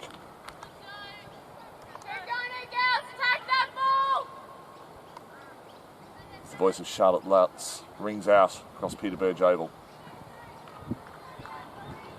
In the outfield, but there's no question her teammates can hear it. Pulled. Now, I'm not going to call this for a boundary yet, but okay, it is a boundary. I'm gun-shy all of a sudden. Valensik finally drops short. It's taken her 3 overs to do it, and the pull shot was very attractive. So 1 for 15 as Staines breaks the shackles. 5 minutes to 10 in Queensland. So the Magic try to get their innings going. Decision time for Wotherspoon as to whether she bowls Hamilton out now, and she's elected not to. Charlotte Lutz, just above medium pace, but very tall, so she gets excellent bounce. And she was getting excellent bounce on the 2-paced pitch at Marchant Park. Here it will be a bit truer. And tactically, she'll know what she wants to bowl, but I suspect if she wants to get up around if she wants to get one up around the shoulders, or even the throat, she probably has it in her. She's brought her third in as a deep mid-wicket. She'll know a little bit about Sienna Ginger as a regular first-grade opponent. There appears to be a deep mid-off and a deep mid-on as well. Deep cover. 5 inside the circle. Bit round arm, flicked around the leg. Pays has a chase. Small fumble, and that does allow a second. Just fumbled it between the legs, did Pays. And 2 added to the score, 17. So Lutz straying early. That looked very much like a warm-up delivery.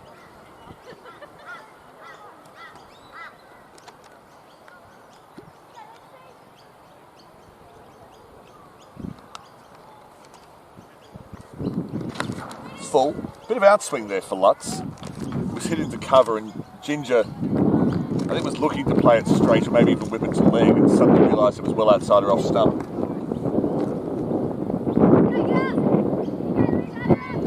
And Ginger playing respectfully, looking for loose deliveries, as is Staines.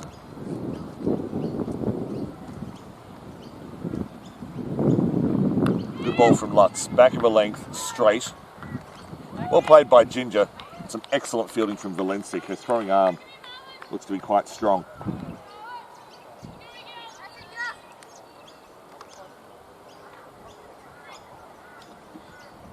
If the coach is listening, I'm pleased to report that Nicola Bradford is staying on her feet.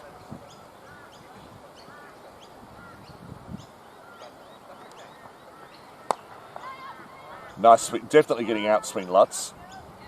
Some spectacular fielding at mid-on. Not entirely sure it was necessary, but I bet it was fun. Restricts it to a single.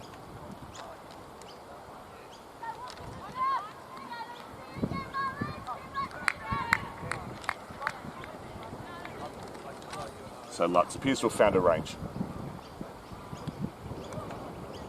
And Ginger just getting a little bit too much of that, was trying to glance it, and I'm getting a bit of hip on it. Not the plan. So Lutz works into her spell. Plenty of encouragement around the field. Doesn't all have to come from Wotherspoon. She can think.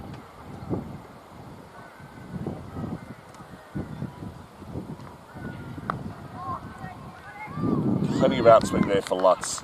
And a very good length. Wasn't an awful lot that Ginger could do there. Good over.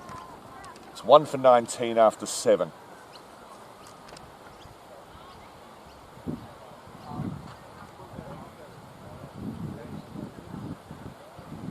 Nothing scary about the required run rate. It's still 4.8. Hang on, I think that's the...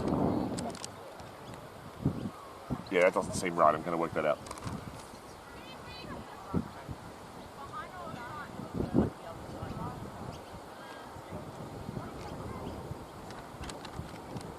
So again, the live chat is open. I've got it here in front of me. I have a spare battery, so it shouldn't conk out during the day. Charlotte Briggs has been taking the new ball, but the Marlins made a bit of a change today, brought Valencic up front and kept Briggs in reserve. I like listening.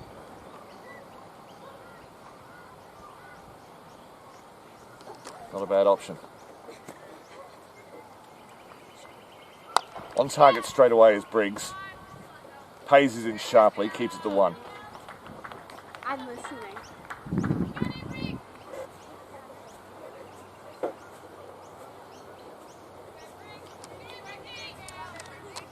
Bayside Pirates playing on this ground later today.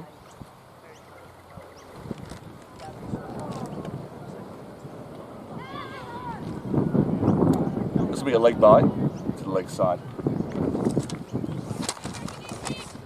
Yes, in the game after this, you'll see the Moreton Magic stay here. And they'll take on the Bayside Pirates. They're just warming up behind me, including the number 3 Eloise Shabe, who plays some beautiful strokes.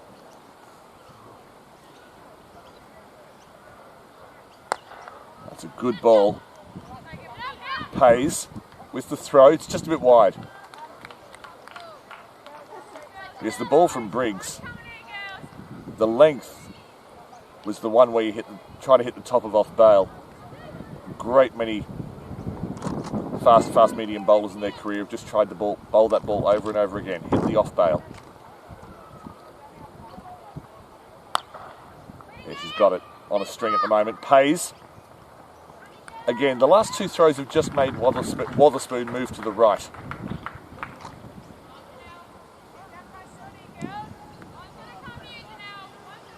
But again, we see the difference here between Wotherspoon's field placings and Bradley's. And that Bradley was just able to keep that one fielder in, whereas everyone here is that 30 yards from the bat. Bowl. Briggs has been looking for that. She's been bowling back of a length, put that one a bit further up, and the movement she's been getting has been superb. And Tara Staines has to depart, but well done Charlotte Briggs. Backed herself to get it up, swing the ball. The second wicket is down with the total on 23. So Staines did a good job, as made sure there was no collapse or anything similar at the start of the innings. But never really had the chance to accelerate. So the Magic chase hasn't really got going. Kira Smith has been promoted to number 4. She bowled well earlier today. Now has another job to do. But Charlotte Briggs bowling very well for the Coastal Marlins. Yet another Sunshine Coast player. As I say, they won the 50-over first-grade competition here last year with a very, very young side. Admittedly, the representative players were all away at the time, which weakened sides like Wests, like Sandgate Redcliffe. But that happens every year. And I'm looking forward to seeing how many of these players from the Sunshine Coast Premiership side are able to kick on. There's plenty of them in both of these sides out here today. So Briggs to Smith. Beautiful. Pitched it up again, beats the outside edge. And she can bowl all 3 lengths almost at will. She can keep it back of a length. She can bowl the half volley and see if she can draw the edge.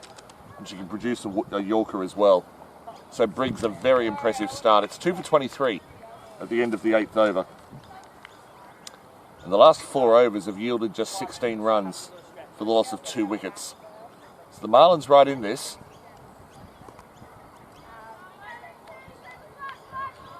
Now the question is, who do the Magic attack, and when do they do it? Lots to continue from the far end. She started well.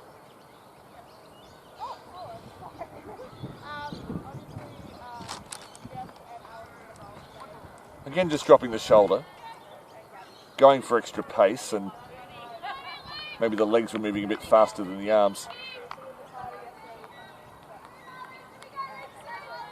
And notable the good movement from Wotherspoon. She spotted that early. Got to the leg side very swiftly. No one deep behind the bat. Loft, oh, nearly a chance. It's out towards deep cover. Has been fielded well. Just the one run.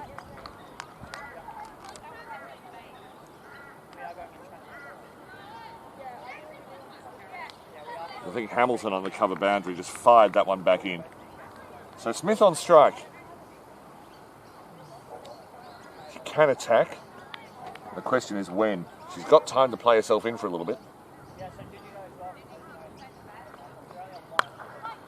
Good push.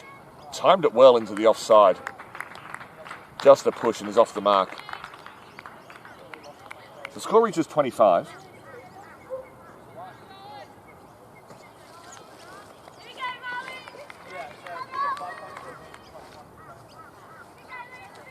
Lutz has found her length. And the Magic probably need to do something to hit her off it. And the only question again is when. This is her second over. Smith is new at the crease. Ginger's been there a little while. Full and swinging. And good fielding at cover.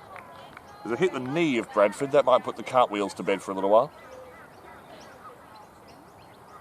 And she just gives the knee a little bit of extra attention. As if to say, I wish I got the hands in front of that instead of a bit of bone. Good lesson for all young cricketers, never field with your cartilage. Lofted over the leg side, it's beaten the infield, but will go straight to the sweeper at mid-wicket. Just a single to Ginger.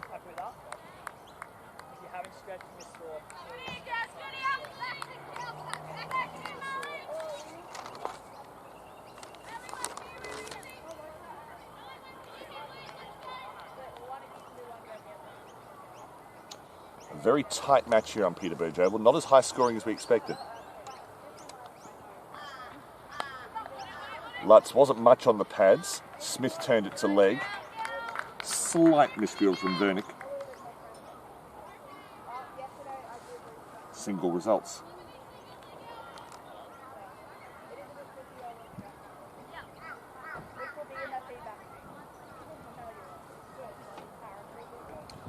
So Lutz bowling with control. Magic looking for singles. Compact defence from Ginger. She bats well in 50 over cricket as well. Fairly neutral over, 2 for 27 off 9. They needed just shy of 6 and over at the start of the innings, and they've only been able to go at 3.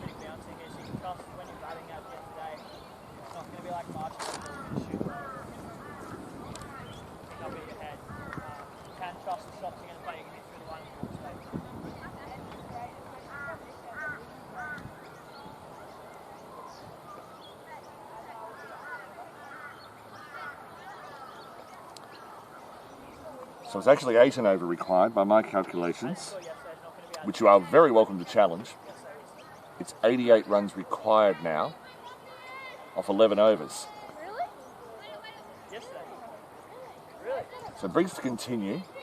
Bit of conjecture over the field placings, but the 2 deep fielders are wide.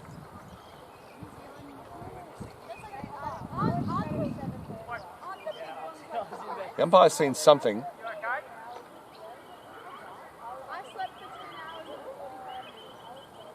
Umpire may not be aware that the field changings happen fairly often in this competition. They bring squads of 13 or 14 and tend to rotate the fielders.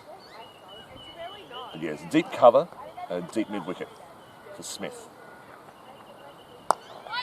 Looked to go big, realised it wasn't quite there.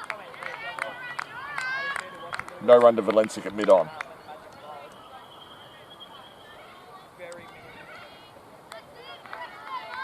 And now there is a close infielder on the offside with Kaisers taking that short cover position. Excellent change from Wotherspoon. Smith is looking for the big shot. They're going for a single chance. Direct hit. Not out. Slick running from Ginger. She had to scurry, and to her credit she did. But equally good work from, I think, Lutz at square leg.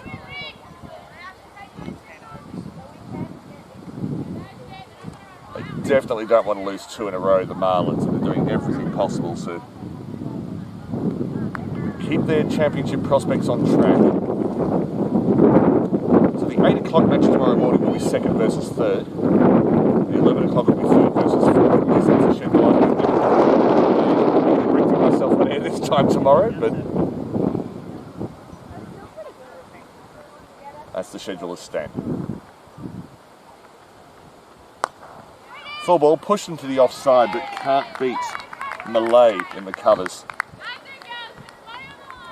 Given the tightness of this game, I'm not sure that Wotherspoon will give up the gloves in this match. And with all due respect to Malay, who's a fine young keeper, Wotherspoon most keepers in Queensland. Lofted, it's to Malay's left, so there's time for a single. And that's all there'll be time for, as it's fielded quite comfortably at deep cover.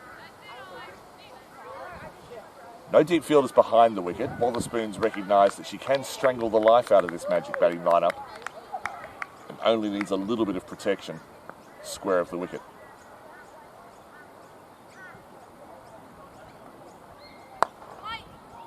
Briggs' outswing is impressive. There'll be a single because the fielder at mid-wicket slipped over.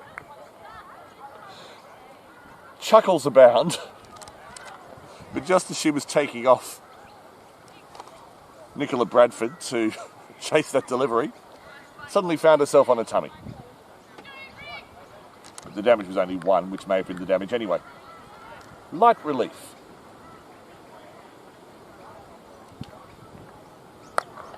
Pushed off the back foot by Ginger. It's beaten the infield, but very slick work from Zita Viratrajan. Keeps it to 1. And thank you to Greg Kennedy for your encouragement. I'm sorry that you only have a lunch break in which to look. The only solace I can offer you is that these matches are now here forever. So perhaps the next time you're sitting with the player with whom you are connected in this match, you'll be able to sit down together and chuckle about cartilage.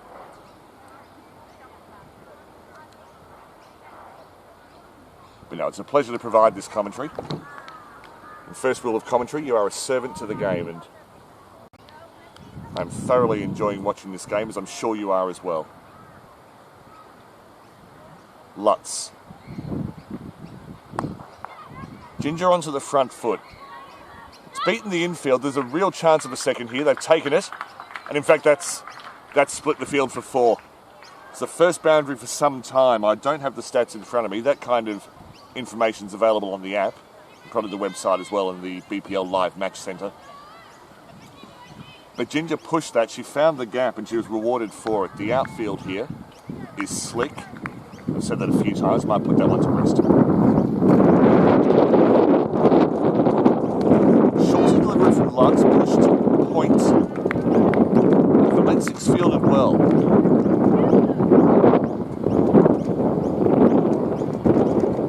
Very smooth surface, so the fielders can attack the ball with confidence.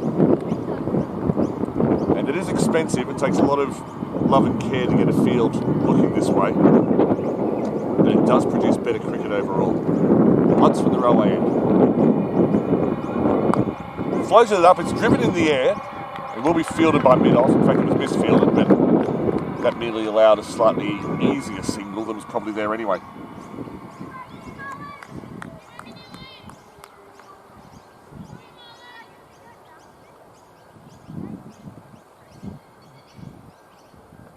Brisbane Premier League. It's so wonderful to see this talent on show. It's improving all the time. As I said earlier, a number of these players I was able to see in the Catherine Raymond Shield last season, and the improvement is already palpable.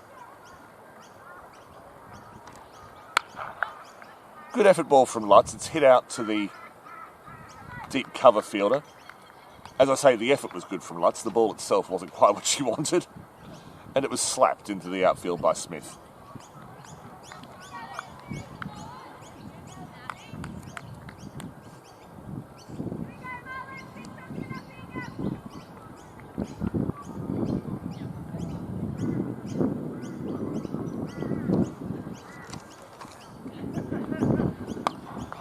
Nice bit of swing there for Lutz and the deep mid-off.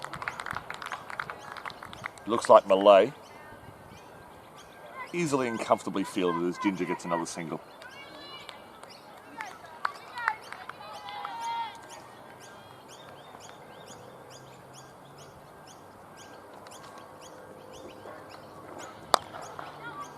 Whacked by Smith again down to Malay at long off. And a single again. So nothing loose from the Marlins. Their bowling attack has been extremely effective. It's 2 for 40 at the end of the 11th. So 115 required for victory. 75 required off 9 overs. 9 8s are 72, carry the 3. 8 1/3. Thank you, Mrs. Hambrick, for your maths teaching in Year 8. Charlotte Briggs to continue.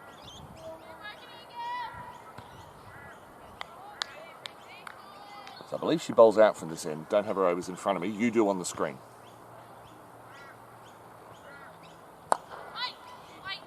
Not the prettiest shot from Smith. And got it to Valencic, whose reputation alone saves a run. Unfortunately, Charlotte Briggs fumbles the throw in. Has to fetch her own ball out to short mid-wicket.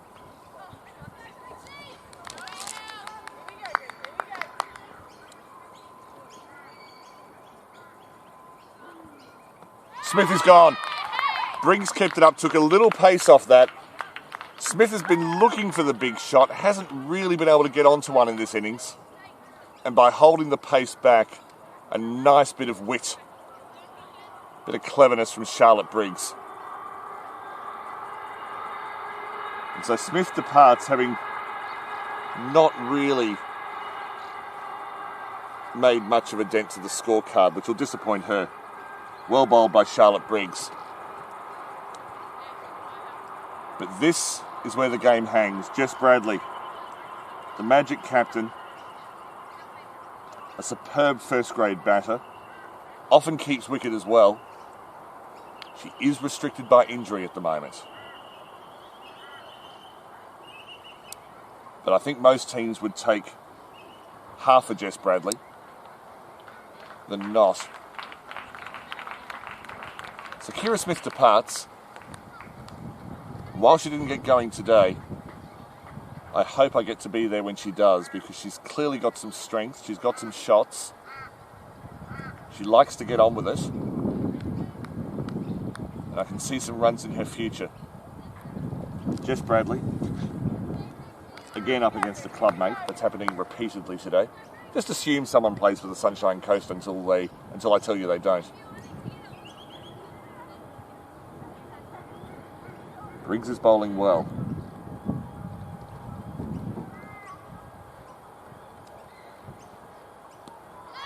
Wrapped on the pad, it looked down leg and the umpire agreed.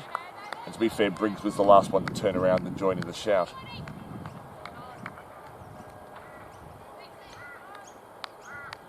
But very few loose deliveries from the Marlins bowling attack so far.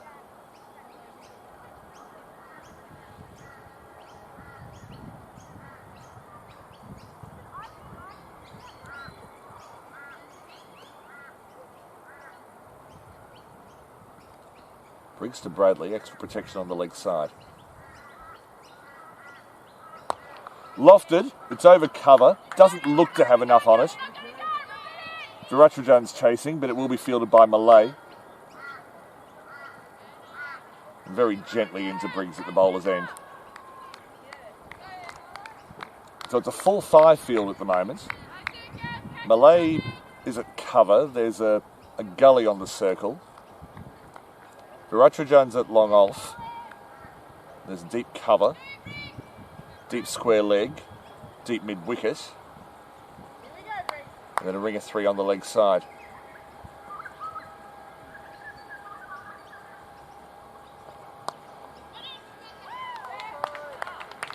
And that tucks Bradley up nicely. Good line from Briggs. Coincidentally, that line was tried to her when she was batting, and she tried to break the shackles, worked twice and then didn't. But trying the same tactic against Jess Bradley.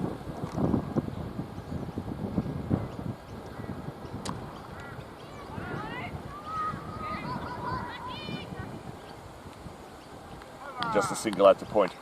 And my apologies, Jess Bradley plays for Wynnum Manly Redlands. I had my wires crossed there. Apologies, but she is captaining the Moreton Magic today. and is looking to attack. 12 overs gone, 3 for 43.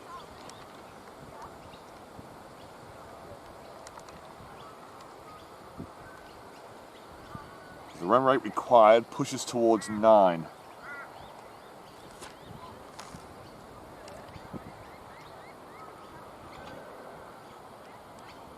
Lutz has been bowling well from the far end.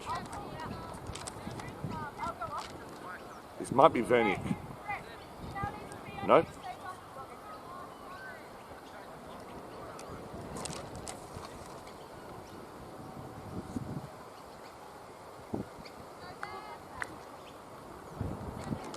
So Bradley on strike, having taken the single off the last ball of the previous over.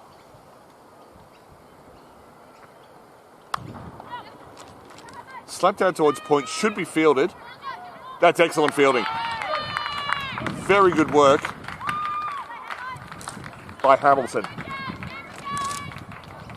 And the bowler is in fact Keiters, apologies. So Rebecca Keiters into the attack from the railway end. Very compact bowling action. Nice cut shot from Bradley. But Hamilton is a superb athlete, diving save on the deep point boundary.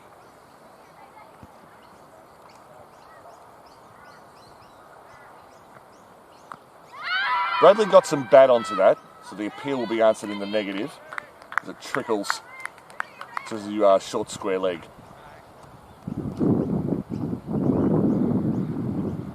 So Bradley and Ginger on strike. You would suggest that these two have to be at the wicket if the Magic are going to turn this one around. Difficult prospect. They haven't really batted themselves into a hole. It's just been the Marlins bowling has been so tight and so controlled. And so for Ginger, another fielder comes into the leg side but goes straight to the circle. There's no one in close. Wide ball, edged. I think Pace was unsighted. Oh, sorry, Pace is not on the field. She's waiting to come on. So an edged 4 through third.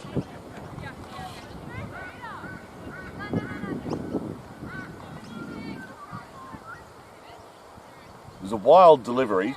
Ginger slashed at it. Maybe she would have got a cover-driven 4, but the shortest way to the boundary on this occasion was definitely through the vacant third region. And I will say, the move to gender-neutral language, I'm using batter rather than batsman, third rather than third man.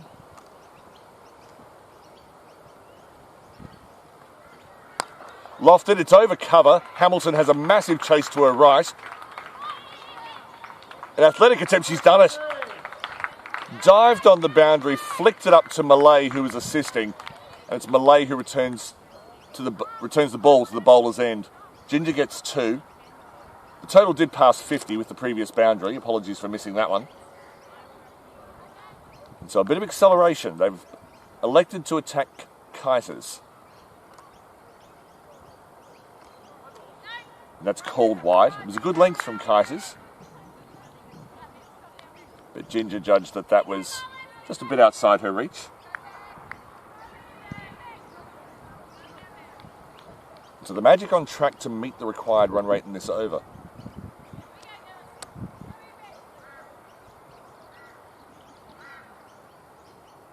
Keiters. Full and wide, nearly drew, in fact it is wide. Nearly drew the edge. Ginger, quite rightly, you can't play for wides, and I have suggested in the last few days that there have been some batters playing for wides and they've paid the penalty when they weren't called.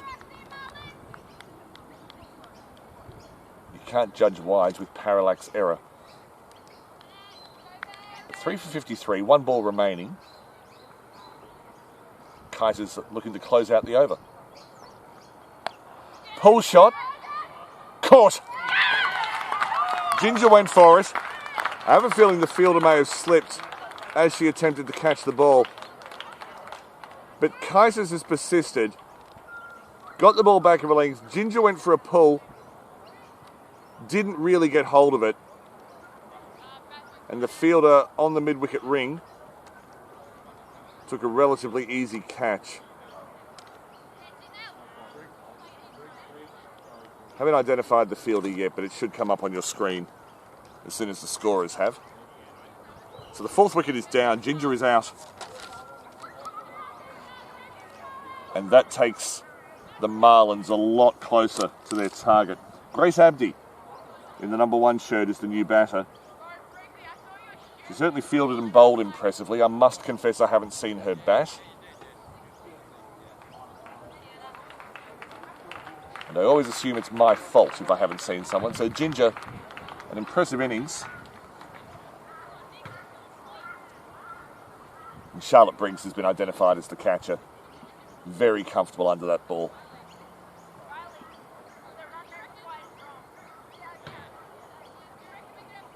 I have miscounted the balls, so Kiters still has deliveries left in this over.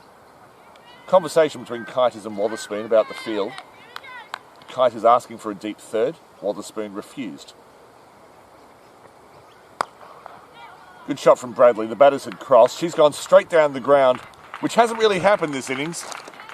But she found one she could hit straight and has a boundary as a reward. So 57. Actually, the scoreboard's correcting itself. I think it might be 58. I probably need to stop giving you the score incorrectly when you can see it at the bottom of your screen. So your apologies for the mix-up. I'm working on the fake it till you make it standard of professionalism. But the most important thing is that you can see the action. Some outstanding young cricketers in the under-19 women's division of the massive Brisbane Premier League.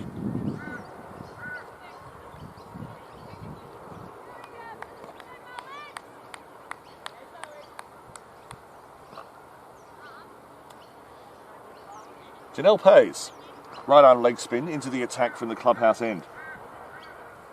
Very economical this tournament. Hasn't taken too many wickets, but only about 11th or 12th on the list of most economical bowlers. When I say only, in terms of how few runs she's conceded.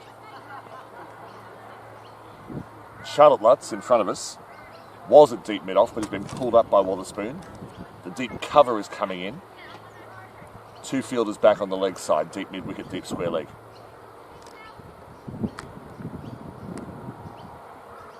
It's a low delivery, cut away by Abdi. It's gone down to third. Good work to keep it to 2 runs. An impressive fielding right through the match. I can only remember one dropped catch.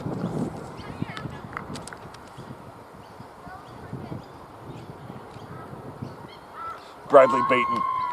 Pays superb delivery. Floated it up, dropped it on exactly the right length. And the footwork from Abdi was indecisive.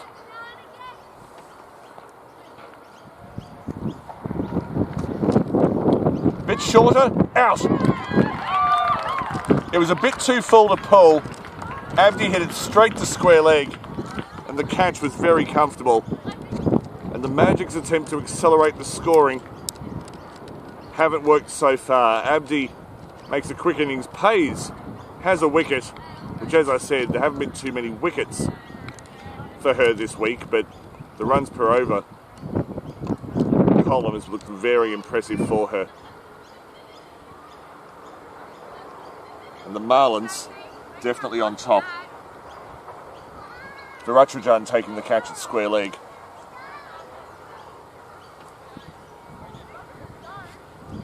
The new batter is Laura Skyver, who bats right-handed, bowls left.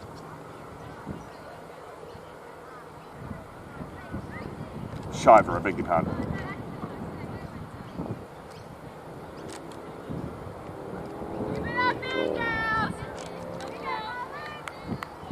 So Janelle Pays causing excitement amongst the Marlins teammates and the small pocket of early beach. Will now have the opportunity to bowl to her fellow wrist spinner, Laura Shiver.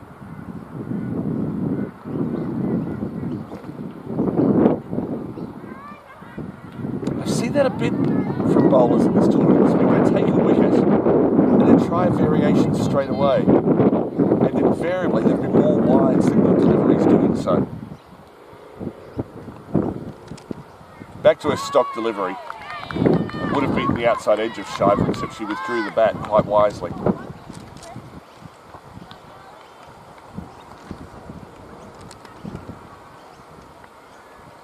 Oh, that stayed down. And Shiver did well just to play that to mid-on, where Valencic fields comfortably. So Bradley on strike. The mid-off moves deep. Oh, Charlotte Lutz in front of you. Deep mid-wicket, deep square leg, deep cover. Bradley. When does she attack? Got tangled. That ball stayed low as well, purely by virtue of what Pays did with the ball. Kept it down, and Bradley went for a big pull shot about 15 centimetres above where the ball was. End of the over. And the Marlins strangling this Magic batting lineup. Very few opportunities to score they've given away. Couple of wides, the odd short delivery, maybe a couple too full. But overall, I'm being very picky in my assessment of the Marlins bowling lineup. They've been superb.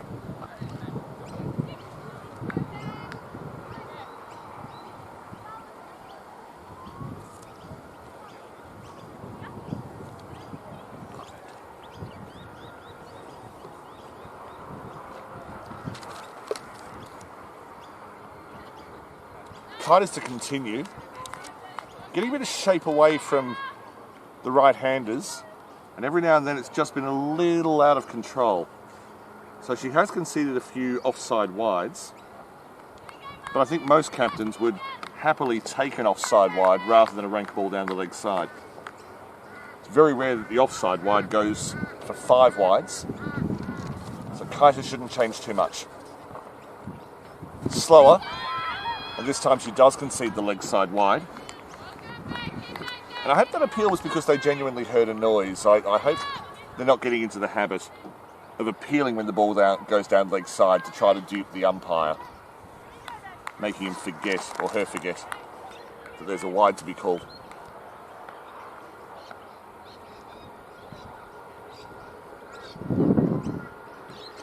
Swing and a miss. Genuinely beating the outside edge on that occasion. When Kiters gets it right, and she hasn't really got it that wrong in this spell so far, it's generally impressive.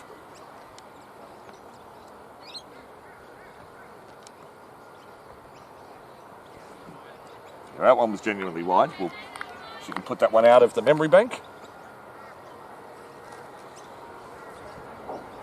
And Laura Shiver can just say, okay, that's one to the score. So Shiver and Bradley, work to do. There hasn't been much to attack.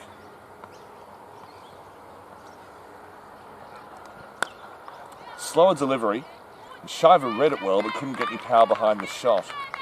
Cleverly taking pace off the ball, could only push it to mid-off. It's been a high-quality match. And the Marlins bowling unit showing why they've been able to get to the top of the table.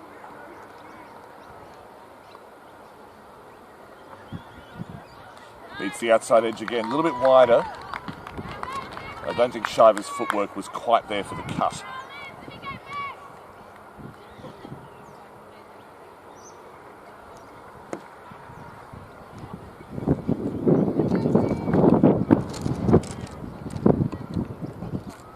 Magic back up on this field next against the Bayside Pirates. Good ball, and in the end, well held out. Shiver's defence is quite compact. So at 11 o'clock Queensland time, as I say, you will see the Pirates against the Magic, and then at 2 o'clock, the Gold Coast Wave Riders, who injected a lot of life into their tournament yesterday afternoon against the Western Power. Full and wide. May not reach the boundary. It's pierced the gap of the infield.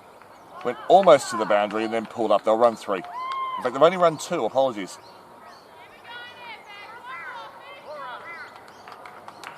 In fact, it's been called 4. I think the umpire's right that the boundary markers out there, the way that the law is worded, is that when you've got markers for the boundary, you have to assume a straight line, not a curved line between the markers. And then Shiver plays underneath one.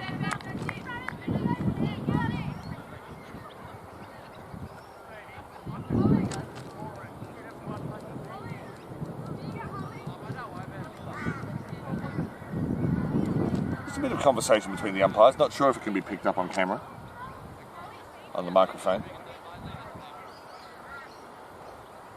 As Pays will resume her spell, or continue her spell rather, from the clubhouse end.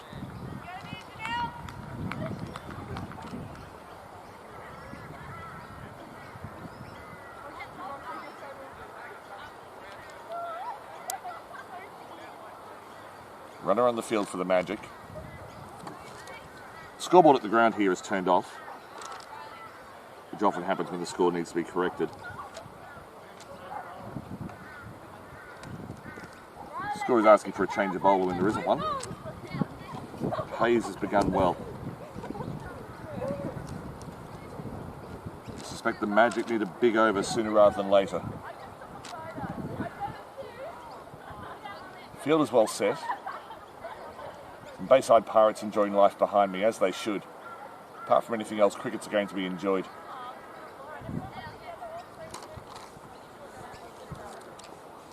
So the Power, the one team to have beat the Marlins so far. They'll be in action at 2 o'clock.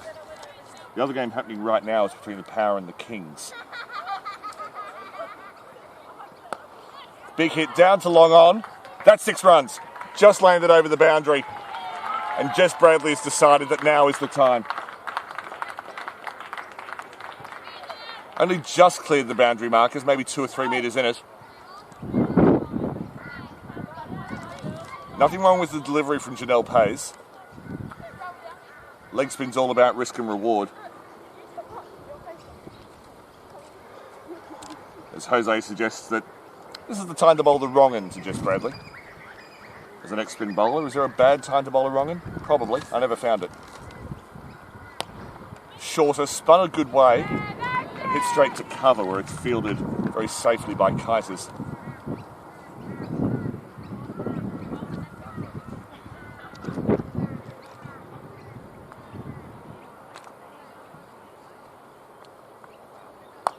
Goes again, over mid-off, 1 bounce. Mid-off was up, looking for the miss hit, which still may come, but Jess Bradley good enough to get 4 on that occasion. So 10 runs off the first 3 balls of this over, but Pays giving herself every chance. As Jose suggests, there's a lot of setting up in leg spin bowling. You can show them one delivery and make them think they're getting the same one. Pulled out to the boundary. This should just be 1. Fielded well enough. There's a bit of a misfield, but it was kept in front. And Bradford does well. Shiver on strike.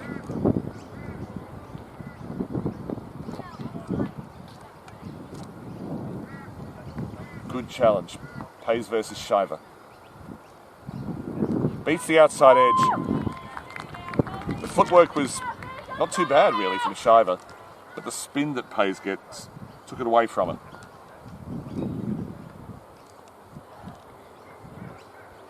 Shorter and flatter. That was nearly a no ball for a double bounce.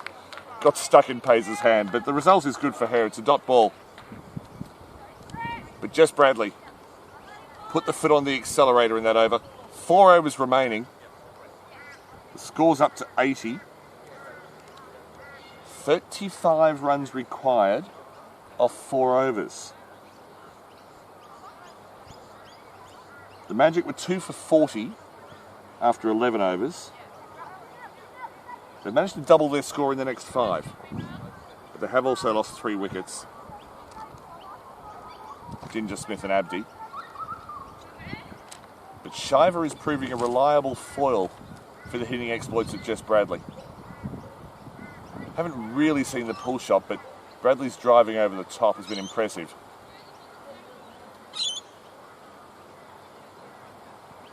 Wotherspoon has decided that it's time to release the Hamilton.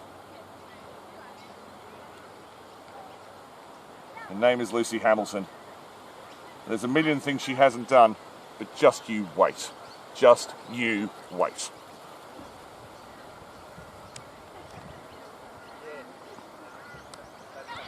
Edged. Should be 4. Intelligent, yes. In fact, the field of Viratrajan was past the boundary when she dived at it. So a wide delivery from Hamilton. Bradley got the edge to it, and it's yielded 4. 31 runs required of 23 deliveries.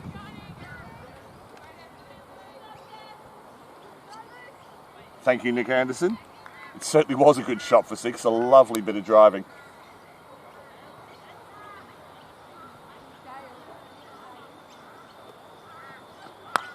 Swatted. 4 runs. Cleared the front leg. Hamilton attempted to pitch up, but it was a half volley. And Bradley swung through the line for 4.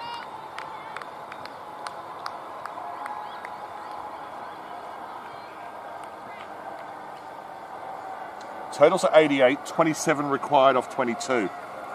The match is back on. Jess Bradley. The longer she stays at the crease, the more even the odds become.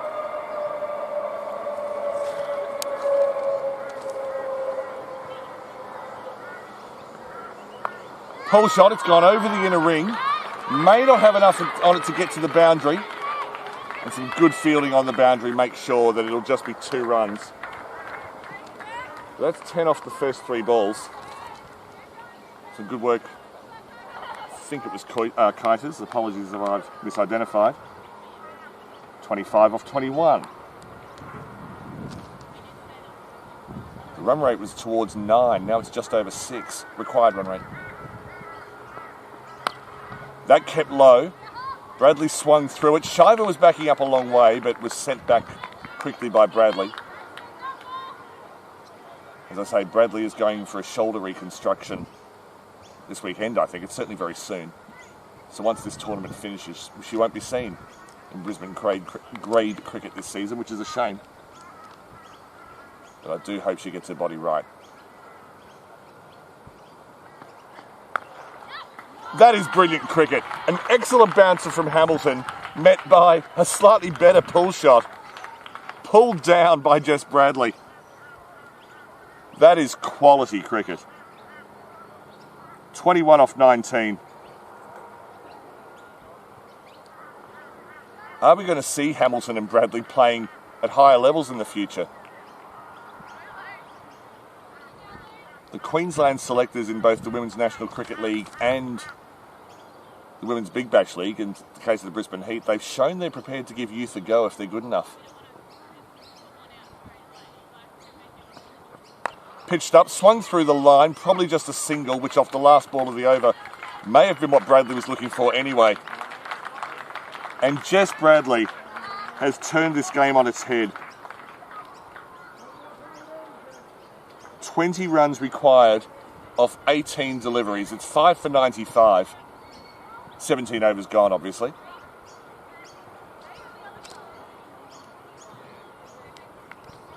And Lucy Hamilton has not received that kind of treatment all week. Hasn't received a lot of that in the last couple of seasons, to be perfectly honest, even by experienced first-grade players. But Jess Bradley dished it out here. And we have a thriller.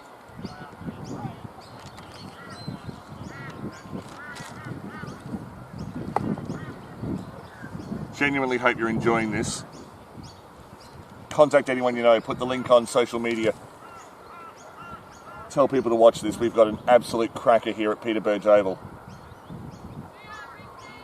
The Marlins, who have bowled well, very well in this innings, have 19 runs left to defend, 20 for the victory. We've already had 1 tie in this competition. And Charlotte Briggs, who changes her pace very cleverly, will look to deceive Jess Bradley. Plenty of fielders out. Long off, long on, deep cover, deep square leg.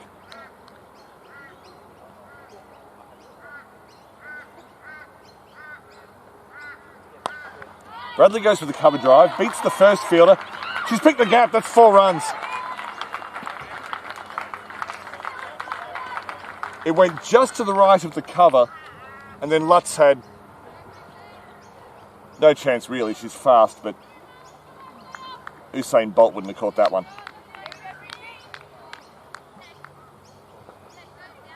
Shelley-Ann Fraser-Price wouldn't have caught it. So 4 off the first ball, 16 off 17, and for the first time since the early part of the innings, the numbers favour the Magic. The Battle of the North. The north of Brisbane, Sunshine Coast, Moreton Bay Regional Council area. All represented. This is tight.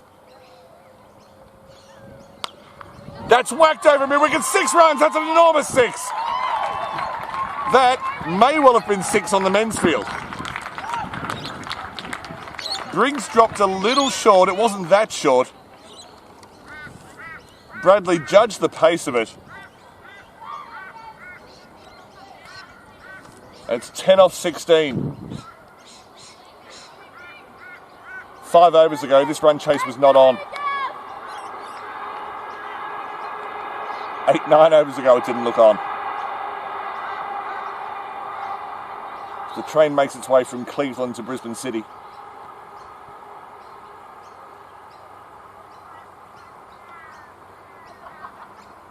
Down leg side, it's chipped, it's over the head of square leg. It's racing towards the boundary. It's got there. Bradley's hit 16 runs off the first 3 balls of this over. It's 6 runs required with 2.5 overs to do it. The bonus point is gone. They needed to get that by the end of the 16th over.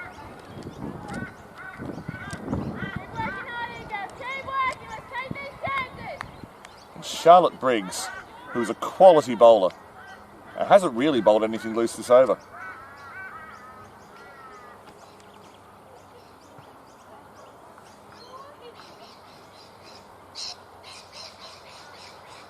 Thank you, Adam and Angela. This is indeed wonderful innings from Jess Bradley.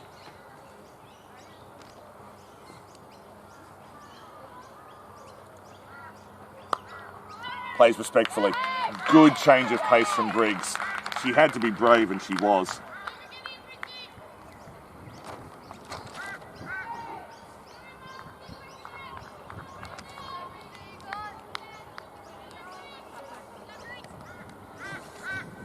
It is tense. The players can feel it, but they're expressing themselves, bowler and batter. She's gone for it. It's down to long on. It's just fallen short. Bradford was there for it, thought about going for it quite wisely, decided that it wasn't worth the risk, kept it to 1. 5 off 13.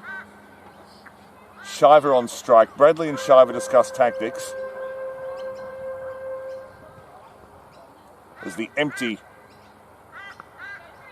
State High School next door to here sets off a bell for no one. And Shiver plays a classic defensive shot, got right in the way. 2 overs to get 5 runs. And Jess Bradley has taken this game, shaken it up a bit, and we're seeing something a little bit special here at the Peter Burge Oval.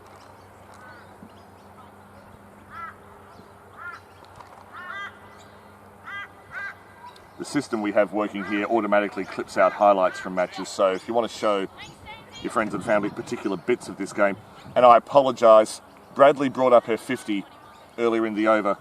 I was so caught up in the game I missed it, but congratulations to Jess Bradley. She's 51 off 23. Likewise, the 50 partnership of 27 balls. It would have come up with that single off 26 balls. As Mia Krugkamp, who has not bowled in the innings until now, generally accurate, but she's about to bowl her first over of the innings in the 19th.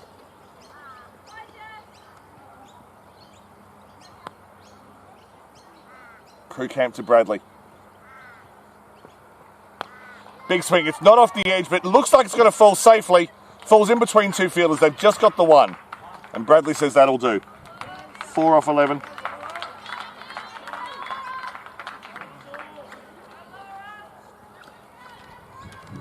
Bradley went from 40 to 50 with that 6 and a 4. Which means a 50 would have come up off 22 balls. I don't know of a quicker one. There has been some quick batting. So Shiver, the field has come in. No one outside the circle. Tried to guide it. Possibly looking to go behind the wicket, Shiver. If you can glance one, you can see on screen there's no one here at fine leg. So Bradley with a 50 off 22 balls. The 50 partnership came up as well. 4 runs required off 10. Lofted, it's over. Shiver may have hit the winning runs. They've run 1. It's headed towards the boundary. They've run 2. And Laura Shiver with an excellent lofted shot over mid-wicket. 2 off 9.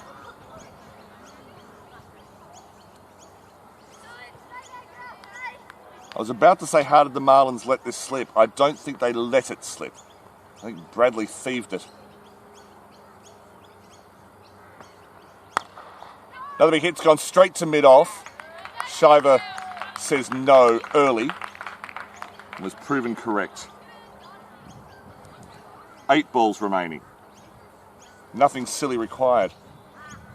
Hopefully we don't get the winning run in sundries, which happened the other day. I'd like to see a winning shot.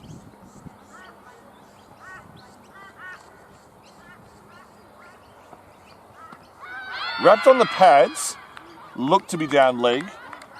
The umpire agrees. 1 ball remaining this over. Bradley coming down the pitch, ensuring that Shiver knows that there is 1 ball left in the over. And that if the ball's there to be hit, hit it, but otherwise, leave it to me, Laura. Went for a slash outside off, didn't connect. And with hindsight, I think Shiver thought I didn't really need to hang the bat out there. So 1 over remaining. Crickham did well. No sundries that over. Made sure that she kept it as tight as she could. The conference takes place. Wotherspoon is the captain, but she's got experience with her. Hamilton weighing in. Lutz is there. Varatrajan is there. The middle of the pitch, Bradley and Shiver. And the deep fielders who had gone to their regular positions have been called up by Wotherspoon.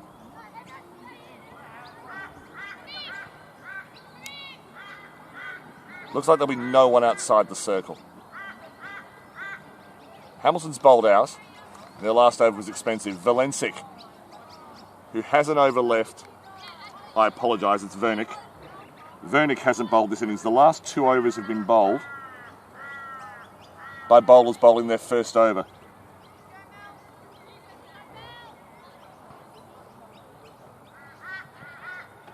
Possibly a tactical rethink required by the Marlins after this match. So Mel Vernick knows this ground well. Her true home ground is Albury Oval, as I say, at Wynnum, maybe 10 kilometres to the west of here. But this is a home ground of hers. Vernick to Bradley.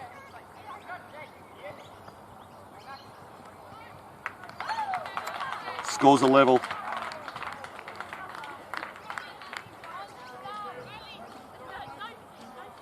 As someone off the ground calls on the stumps.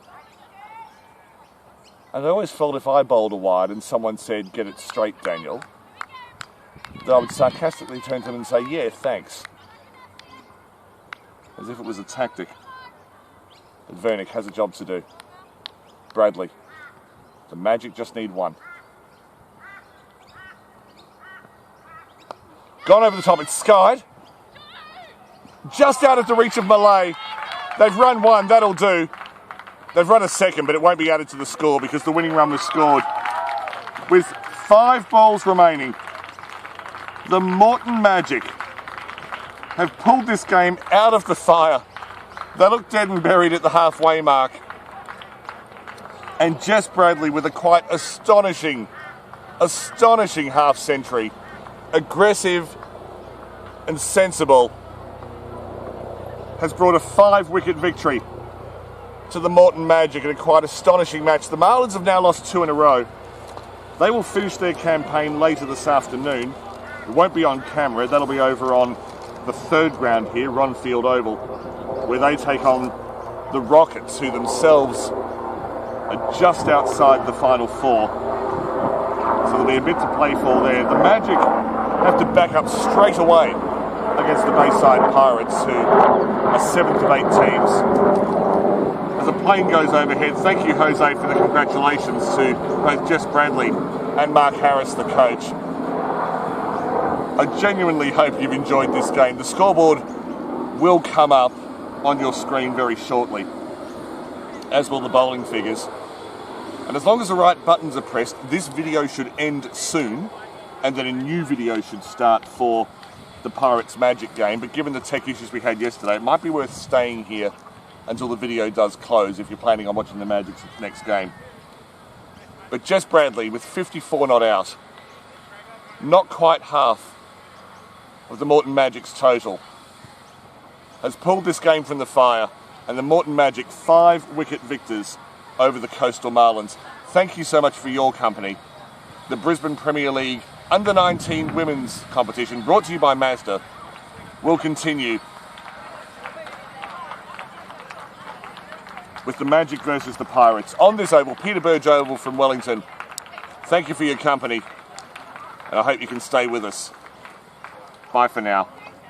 Adam and Angela Spencer, great game. You're very welcome for the commentary. It's icing though, the cake was provided by the Magic and the Marlins. See you all again soon.